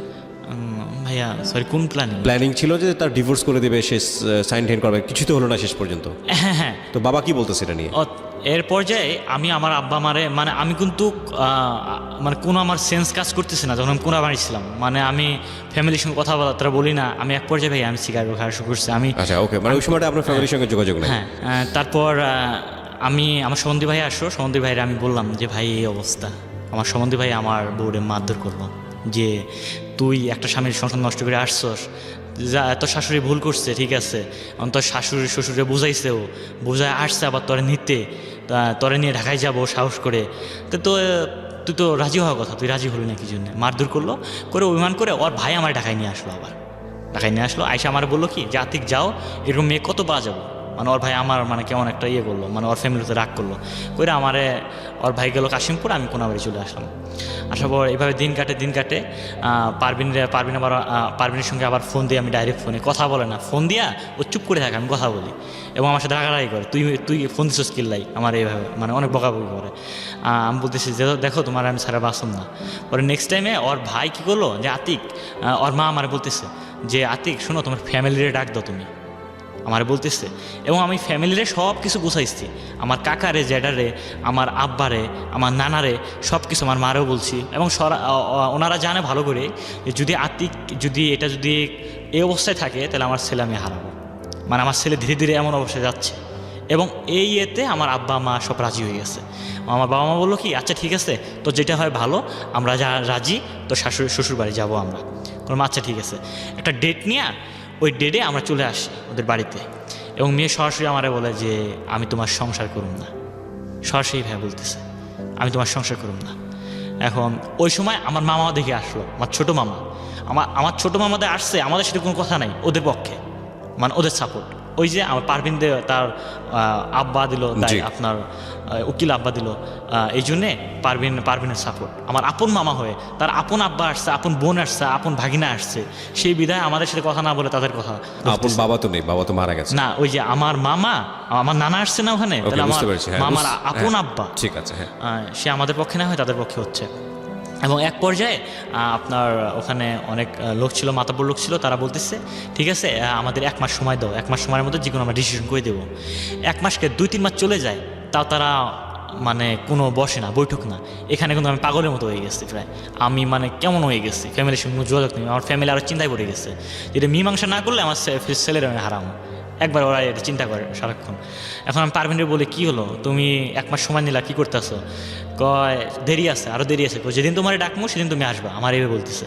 আমি কেন এই অবস্থা কেন? কয় হ্যাঁ অবশ্যই, তুমি ভুল করছো না, এখন আমি যেদিন তোমার ডাকবো সেদিন তোমার আসতে হবে। মানে এর মধ্যে আমার মামা নানান যুক্তি নিতেছে তারা। আমার মামার সঙ্গে ভালো একটা রিলেশন হয়ে গেছে, আমার মামা প্রত্যেক সপ্তাহে তার বাড়িতে আসে। এই অবস্থা চলতেছে। তারপর ঈদের প্রায় 1 মাস পর আবার দ্বিতীয় বৈঠক বসলো আমাদের। এই দ্বিতীয় বৈঠকের মধ্যে সবাই আসলো, আমরা সবাই আসলাম, ওনারাও সবাই বসলো। পরে আমার ওই মামাও আসলো, ওই মামা আসলো। তারপর পারভিন এখানে সরাসরি বলতেছে যে আমি ওই ছেলের সংসার করুম না, এই ছেলের সংসার করুম না, ওই ছেলের আমি ডিভোর্স করুম। এক করতে ভালোই হয়েছে, আপনার বাবা তো খুশি হওয়ার কথা, কারণ যেটা নকল চেয়েছিল, ড্রামা করতে চেয়েছিল, সেই ড্রামাটা উল্টে গিয়ে সেটা পজিটিভ হয়ে গেছে। মানে এটা আসলে রিয়েল লাইফ ড্রামা, এবং রিয়েল লাইফ ড্রামাটা আসলে নাটকের চেয়ে নাটকীয়। দেখুন, ওর বাবা চেয়েছিল যে একটা ড্রামা করুক, নাটক করে আলটিমেটলি একটা সাইন নিয়ে নিবে, ফলস একটা সাইন, এবং সাইনটা নিয়ে এটাই পরবর্তীতে ক্লেইম করবে কোর্টে গিয়ে যে না, ছেলে মেয়ের সম্মতিতে ডিভোর্স হয়েছে একটা ফাঁকা স্ট্যাম্পে। ফর্চুনেটলি মেয়েটা সেটা জেনে গেছে, এবং জানার পরে ওর বাবা যেটা চেয়েছিল সেটা খুব পারফেক্টলি হচ্ছে, এবং ছেলের জায়গা থেকে না হলেও এটা মেয়ের জায়গা থেকে মেয়ে এগ্রি করে নিয়েছে। তো বাবা তো খুশি হওয়ার কথা, কিন্তু আলটিমেটলি লুজার হচ্ছে হলো এই ছেলেটা। মানে ছেলের দিক থেকে চিন্তা করলে এটা একটা ভীষণ রকমের ট্র্যাজেডি, কিন্তু কী বা করার আছে। তারপর কি হলো? তারপর ওই মেয়ে বলতেছে যে ওই মেয়ে প্রথমে বললো যে ছেলেরা ডিভোর্স দিতে বলো, আমার ডিভোর্স দিতে বলো। আমি তো কখনো ডিভোর্স দিব না, আমি বলতেছি না, আমি কখনো ডিভোর্স দিব না। দেনমোহর কত ছিল? আমার 5 লাখ টাকা। 5 লক্ষ টাকা, ওকে। যে আমি কখনো ডিভোর্স দিব না। তারপর আমার শাশুড়িরে আমার মামা একটা ফাঁকা ঘরে নিয়ে গেল, একটা ঘরে নিয়ে গেল, দেখ কি যেন ফুস দিচ্ছে। আমার শাশুড়ি আবার বলতেছে যে এই সংসার কোনোদিন করা সম্ভব না, আমি করাবোই না, মেয়ের আমি মাগনা ডিভোর্স করাবো। মানে আমার মামা যেন কি যে আবার বলছে ওখানে মাগনা ডিভোর্স করাবো। তারপর এক পর্যায়ে আবার কাজী আসলো, আসার পর এটা আমাদের ডিভোর্স হয়ে গেল। সো ওখানে মেয়ের কেউ উপস্থিত ছিল না, কারণ আমাদের ডিভোর্সটা মেয়ের ফ্যামিলি থেকে কেউ কত সালে ডিভোর্সটা হলো? এই 2017 সালে। 17 সালে, এটা হচ্ছে নভেম্বরের 17 সালে, কয়েকদিন আগের ঘটনা। হ্যাঁ, নভেম্বরের 16 তারিখে আমাদের ডিভোর্সটা হয়েছে। আমি তারিখও মনে রাখছি এবং আমাদের বিয়ের ডেটটাও মনে রাখছি। ফাইন, এরপরে কি হলো? আপনার মামা তো বাড়িতে ফিরলো। হ্যাঁ, তারপরে এখানে কাহিনী আসছে, এখানে হচ্ছে আপনার ওই পারভিনের ফ্যামিলির কেউ ছিল না ওখানে। পারভিনের শুধু মা ছিল আর পারভিন ছিল। এনাফ, ডিভোর্সের জন্য এনাফ। হ্যাঁ, পারভিনের ভাই ছিল না, পারভিনের ভাই রাজি না, পারভিনের কাকা রাজি না, পারভিনের মামা রাজি না, পারভিনের খালু রাজি না। বুঝছি, পারভিনের ফ্যামিলির কেউ রাজি না, বাট পারভিন রাজি হলে এনাফ, আর লাগবে না কেউ। হ্যাঁ, বলেন। সবাই চায় যে সংসারটা হোক, আচ্ছা, এটা চাই সবাই, কিন্তু পারভিনের মা কার জন্য ফুস শুনে রাজি হচ্ছে না তারা। এটা আপনি গেস করছেন? হ্যাঁ, ফাইন, এটা ঠিক আছে। এখন এরপরে কি হলো? তারপর যখন ডিভোর্স করাতে গেল, তখন পারভিনের গার্জিয়ান হিসাবে সবচেয়ে আমার দুঃখ বোধ হয় ভাইয়া, আমার আপন মামা পারভিনের আব্বা হয়েছে। ওই আমার মানে পারভিনের আব্বা হয়ে সে পারভিনের গার্জিয়ান হয়ে আমার ডিভোর্স করাইছে। সবচেয়ে এটা আমার কষ্ট বোধ হয়। আপনার মামা তো আমি মনে করি এক অর্থে অনেক বুদ্ধিমান, মানে আমি সরি টু সে, কারণ আপনারা যেটা নাটক করে চেয়েছিলেন সেটা সে লিগেল বানিয়ে ফেলেছে। এখানে তো আসলে আপনি ইমোশনের জায়গা থেকে হয়তো বা চিন্তা করছেন, বাট আপনার দিক থেকেও তো খুশি হওয়ার কথা, কারণ আপনি এটা যে কোনোভাবেই হোক বাবা মাকে সেভ করার জন্য এটা করতে চেয়েছিলেন, এবং একটা মেয়ে ডিভোর্সটা হলে মেয়েটাও তো মারা যেতে পারতো, আপনি সে কথাও চিন্তা করেন নাই। এবং তারপর রেজাল্টটা কি দাঁড়ালো? মেয়েটা আপনাকে ফাইনালি ডিভোর্সটা দিয়ে দিল। এটা তো আপনাদের সবার খুশি হওয়ার কথা, কোনো সব সহি সালামতে হয়ে গেছে আর কি। না ভাই, এটা খুশি না, এটা আমার জন্য একটা দুঃখের বিষয়। আপনার জন্য দুঃখের বিষয় হলো, তারপর আগে চিন্তা করা উচিত ছিল। আমার লাইফটা, আপনি বাবা মাকে বাঁচাতে গিয়ে আপনি নিজের ওয়াইফকে ডিভোর্স দিচ্ছিলেন, আপনি তখন একবারও চিন্তা করেননি যে এই মহিলার আপনার ওয়াইফের বাবা কিছুদিন আগে মারা গেছেন, 40-ও তখনও হয়নি। হ্যাঁ, আপনার তো ওয়াইফের কথাটা একটু চিন্তা করা উচিত ছিল। তা আপনার বাবা বিষ খাবে, এটা যদি আপনি চিন্তা করতে গিয়ে যদি আপনার ওয়াইফকে আপনি ডিভোর্স দিয়ে আপনার ওয়াইফ যদি মারা যেত, তাহলে কী হতো? ভাইয়া এটা আমি তো আমার প্ল্যানিং ছিল যে ডিভোর্স যদি হয়ে যায় নেক্সট টাইম আমি ডিভোর্স এটা মানে আমি মানবো ইট না। ওয়াজ ইউর প্ল্যানিং, বাট সব কিছু প্ল্যানিং মতো হয় না, সেটা তো আপনি সামনে দেখলেনই। আপনার মামার ক্ষেত্রে ঘটনা তো তাই ঘটছে। আপনাদের প্ল্যানিং তো এটাও ছিল যে আপনারা বিয়ে শাদী করবেন, আপনি সেজন্য এসে শহরে চাকরি নিলেন। আপনার প্ল্যানিং ছিল আপনি আর্মিতে জয়েন করবেন, সেজন্য অনেক কিছু বিয়েটা গোপনও রাখার চিন্তা ভাবনা করছিলেন। একটাও তো প্ল্যানিং মতো হয়নি। তাহলে আপনি কেন এটা চিন্তা করলেন না প্ল্যানিং মতো, যে আমি যে প্ল্যানিংটা করছি এটা একটা দুর্ধর্ষ প্ল্যানিং, এটা যদি টাইম মতো না হয় তাহলে একটা ভয়াবহ দুর্ঘটনা ঘটবে। এটা তো আপনার চিন্তা করা উচিত ছিল। আসলে ভাইয়া ওই দিক দিয়ে আমার ছোট ব্রেনে আমি যা মানে কল্পনা করছি ওই হিসাবে কাজ করছি। ডিভোর্সটা হওয়ার পরে কি দাঁড়িয়েছে? পারভিনের কি অবস্থা এখন? এখন পারভিনের অবস্থা, সে নাকি যোগাযোগ করেন আপনি যে শুধু শুনেছেন তার সঙ্গে আমি নাকি শুনছেন? হ্যাঁ, ও নাকি এখানে থাকে আপনার বাইপাস যেখানে ঢাকা শহরে সে কোথাও থাকে নামে একটা জায়গায় গার্মেন্টসে চাকরি করতেছে। এবং আমার মামা তাদের সাথে ফ্যামিলির সঙ্গে যোগাযোগ রাখে, ওদের ফ্যামিলির সঙ্গে যোগাযোগ করে, এবং আমাদের সাথে আমার মামার কোনো যোগাযোগ নেই। আপনাদের ফুল ফ্যামিলির যোগাযোগ ডিটাচড হয়ে গেছে? হ্যাঁ, আমার মামার সঙ্গে যোগাযোগ নেই, বিচ্ছিন্ন করছি। আপনার মামা বিবাহিত? হ্যাঁ, আমার মামা বিবাহিত। বাচ্চা কাচ্চা আছে? হ্যাঁ, বাচ্চা একটা হয়েছে। ওকে, একটা বাচ্চা হয়েছে। কিন্তু আমি ভাইয়া আমি আপনার সামনে এবং আমি সবার সামনে আমি বলতেছি, মানে আমি বাকিটুকু আমি জানতে চাই না, আপনি কি বলবেন আমি জানি। আমি একটা কথা বলি আপনাকে, আমি আমার মামার কোশ্চেনটা আজকে আমি খুঁজে পাইনি, এটা আমি মিডিয়া সবাই আমি বলতেছি, আমার মামার কোশ্চেনটা আমি আজকেও পাইনি আমি। না ঠিক আছে, আপনি কেন মনে করছেন যে আপনার মামার রক্তের সম্পর্ক বলে আপনাকে সাপোর্ট করবে? আপনি এটা কেন মনে করতেছেন? কেন ভাইয়া? উনি তো আমার ফুস দিয়ে তো উনি এত কিছু করাইলো, আর উনি কি জন্য নাটকটা করলো, এটা আমার প্রশ্ন। উনি আপনাকে ফোসলাইছে ওনার বাবা মার স্বার্থ দেখে। এখানে অন্যরকম একটা নাটক থাকতে পারে, এমনও হতে পারে যে আমি জানি না, মেবি যে এই জিনিসটাতে তো আপনার বাবা মা খুশি হয়েছে। ইনফ্যাক্ট আমি মনে করি হ্যাঁ ওদের খুশি হয়েছে না। আচ্ছা, তো খুশি হয়ে থাকলে তো আমি মনে করি যে সে তার ভাই বোনকে হ্যাপি রাখছে, সে তার ভাই বোনকে তো হ্যাপি রেখেছে। আপনি কোয়েশনটাকে বুঝতে পারছেন, ইকুয়েশনটা বুঝতে পারছেন? আপনার বাবা মা কি চেয়েছিল? আপনার সঙ্গে আপনার স্ত্রী ডিভোর্স হয়ে যাক। হ্যাঁ, ফাইনালি আপনার একদম ঝুট ঝামেলা ছাড়া আপনার স্ত্রী আপনাকে ডিভোর্স দিয়ে দিয়েছে, এতে আপনার বাবা মা তো খুশি হয়েছে।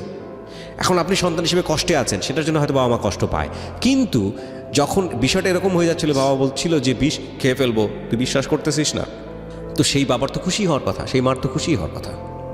বুঝতে পারছেন? জি। তো সেই অর্থে তো আপনার মামার প্রতি তাদের যথেষ্ট রকমের কৃতজ্ঞ থাকার কথা। এটা আমি বলতে পারি না ওদের আসলে গোপনে রিলেশন আছে কিনা, কিন্তু আমি একদিনে বলছি, আমার আব্বারও বলছি, যদি ওই মামার সঙ্গে একদিন রিলেশন কোনো কথা বলতে আমি দেখি, তাহলে কিন্তু আমি আপনাদের সাথে আমি কোনো কথা বলতে পারবো না, আমি কথা বলবো না, এবং আমি কই আছি তাও আপনারা জানবেন না, মনে করুন আপনার ছেলে হারিয়েছে। আপনি এই জীবন গল্পটা কেন বললেন রেডিওতে? আপনার এই জীবন গল্পের অনেক বেশি ক্লাইম্যাক্স, একদম আগাগোড়া এখন পর্যন্ত আমি যতটুকু পাইছি, প্রেমের সম্পর্ক তৈরি হওয়া, বাড়ি থেকে পালিয়ে যাওয়া, বাড়ি থেকে পালিয়ে গিয়ে হঠাৎ করে একটা মেয়ের সঙ্গে দেখা হওয়া, সেই মেয়েটার সঙ্গে নাটকীয়ভাবে একটা অনৈতিক সম্পর্কে জড়িয়ে যাওয়া, তারপর আবার ধাম করে মেয়েটার বিয়ে হয়ে যাওয়া, তারপরে মেয়েটাকে বের করে নিয়ে আসা, বের করে নিয়ে এসে বিয়ে করতে গিয়ে গোপন রাখতে গিয়ে ধরা পড়ার পরে বাবা মায়ের দিক থেকে এক ধরনের চাপ, তারপরে মেয়ের দিক থেকে এক ধরনের চাপ, সেখানে নাটকীয়তা অবলম্বন করতে গিয়ে ধরা পড়া, এবং ধরা পড়ার পরে ফাইনালি মেয়েটা আপনার কাছ থেকে চলে যাওয়া। এতগুলো নাটকের মধ্য দিয়ে এখন আপনারা দুজনের কাছ থেকে ডিটাচড। এটাই হচ্ছে আপনাদের মানে এখনকার অবস্থা। তো এই গল্পটা আপনি কেন বললেন রেডিওতে? মেসেজটা কি? এই গল্পটা আমি বললাম এই জন্যে যে সবাইকে আমি বলতে চাই যে আমি যে ভুলটা করছি। ভুলটা কোথায় আপনার? আমার লাইফে ভুলটা হচ্ছে আমি প্রতিষ্ঠিত হওয়ার আগে, আমার লাইফটা গড়ার আগে, আমার কেরিয়ারটা গড়ার আগে এক্স্যাক্টলি আমি বিয়েটা করছি, এটা আমার হচ্ছে সর্বপ্রথম ভুল। সো একটা কথা বলতে চাই, এরকম মেয়ের বিয়ে করেন না। আমার মনে হয় ভাইয়া এখানে মেয়েরও কোনো পার্সিয়ালিটি আছে, এখানে মেয়ে ভালো করেই জানে যে ওই স্বামীর সংসার হইব। আমার মনে হয় ওই মেয়েও ভাবতেছে যে ওই ছেলের জীবন থেকে যদি আমি সরে যাই তাহলে আরেকটা বিয়ে করতে পারবো। এটা আমার মনে হয়, কারণ ও আমার অনেক অপমান করছে, অনেক অপমান করছে। করার পেছনে তো আপনার যথেষ্ট কারণ আছে। ও যে আমাকে ভালোই বাসতো, তাহলে ওই রকম তুই মুই এবং বিশ্রঙ্গা ভাষায় আমার ইডিয়েট বলতো, যাও মানে অনেক খারাপ ভাষা বলতো। আমি আপনাকে একটা কথা বলি, এই জায়গাটায় আমি মেয়েটার পক্ষে কথা বলতে চাই। সেটা হচ্ছে যে আপনি যেই প্ল্যানিংটা নিয়েছিলেন, এরপরে তো আপনাকে হাত ধরে বের করে দিয়েছে। আমি তো মনে করি যেখানে যদি আপনাকে পেটাতো তাহলে আপনার অস্বাভাবিক কোনো কিছু মানে এটা তো মানে আপনি একবার চিন্তা করে দেখেন তো, মেয়েটার জায়গায় মেয়েটা এরকম একটা প্ল্যান করতেছে আপনাকে লুকে ডিভোর্স দেওয়ার জন্য, তার বাবা মাকে সেভ করার জন্য, আপনি মেয়েটার সঙ্গে কী করতেন? না ঠিক আছে, এটা ঠিক আছে। সো উনি তো আর ভদ্র ব্যবহার করেছে। আমরা সবসময় এরকম, আমরা নিজের জায়গা থেকে পুরো দুনিয়াটাকে চিন্তা করি, এভাবে চিন্তা করলে হবে না। প্রথম কথা হচ্ছে যে আপনার ভিতরের একটা সফট ইমোশন তার জন্য ছিল। আপনার আগাগোড়া গল্পটা শুনে আমার কাছে যেটা মনে হয়েছে, আপনি একেবারেই দরিদ্র পরিবারের একটা সন্তান, বাবা কৃষক, সম্মান রেখেই বলছি, আপনার স্টাবলিশড হওয়াটা খুব জরুরি ছিল। এবং বাবা যে কথাটা বলতো যে আমার ব্যাঙ্ক অ্যাকাউন্ট হচ্ছিস তুই, তোর পিছনে আবার ইনভেস্ট, এত কষ্ট করে এত কিছু করি। ওই মনে আছে প্রথমে যে গল্পের একদম প্রথম দিকে বলতেছিলেন যে ওই পায়ের নখ সারানোর জন্য ঘরের চাল বিক্রি করে তারপর আপনার পায়ের অপারেশনটা করছিল যাতে করে আপনি আর্মিতে চান্স পান। জি ভাই। আপনার তো বয়স চলে গেছে, জি সেই চান্স পাওয়াটা হয়নি, পরীক্ষাও দেওয়াটা হয়নি, এই সব দৌড়দৌড়ি করতে করতে জীবনের স্বপ্নটা শেষ হয়ে গেছে। এটাই হচ্ছে বিগেস্ট মিস্টেক। মেয়েটা আপনার জীবনে আসলো কি আসলো না, তাকে বহু হিসেবে পেলেন কি পেলেন না, তাকে নিয়ে সংসার করা হলো কি হলো না, সেই জায়গাটায় সারা জীবনই ক্লাইম্যাক্স থাকতো। কিন্তু যেটা আপনি লুজ করেছেন, যেটা আপনার কখনো আর ফিরে আসবে না, সেটা হচ্ছে এই ড্রিম জবটা। হয়তোবা হতো, আপনি সেটা লুজ করেছেন। লেখাপড়া একটা সময় গিয়ে স্টপ হয়েছে, মেয়েটার কারণে আপনি ঢাকা শহরে আসলেন, একটা কোম্পানিতে জব করা শুরু করলেন এবং সেটা নিয়ে আপনার এখন একটা টালমাটাল একটা ক্যারিয়ার, রাইট? এর চেয়েও একটা ভালো ক্যারিয়ার আপনার হতে পারতো। এইটা হচ্ছে আপনার বিগেস্ট লুজ। এবং এটাই আমি সবসময় বলি, যেই স্ট্যাটাসেই আপনি থাকেন না কেন, সমাজের যে স্তরেই আপনি বসবাস করেন না কেন, never sacrifice your two important things. One is education, second one is career. এই দুইটা জিনিস যদি আপনার হাত থেকে চলে যায়, তাহলে এগুলো কখনোই রিটার্ন করবে না, কখনোই রিটার্ন করবে না। বাকি যা যাবে তা হয়তো আসবে ঘুরে ফিরে। একটা মানুষের সঙ্গে হয়তো সম্পর্ক রাখার পরে ওই সম্পর্কটা নষ্ট হয়ে গেলে মনে হতে পারে জীবন আর রেখে কী হবে, কিন্তু বিলিভ মি, টাইম যে কত বড় ড্রাগ, টাইমটা এত সুন্দর করে এটা হিল করে। আপনি একটা সময় গিয়ে মনে হবে যে সত্যি সত্যি আমি পাগলামো করেছি মেয়েটার জন্য এরকম, বা এই ছেলেটার জন্য এরকম। কিন্তু ততদিনে যদি আপনার ক্যারিয়ারের কোনো ক্ষতি হয়ে থাকে, আপনার এডুকেশনের কোনো ক্ষতি হয়ে থাকে, বিলিভ মি, এটা আপনাকে সারাটা জীবন কষ্ট দেবে। সো আপনি যে স্টেজেই বসবাস করেন না কেন, do not hamper your career and education.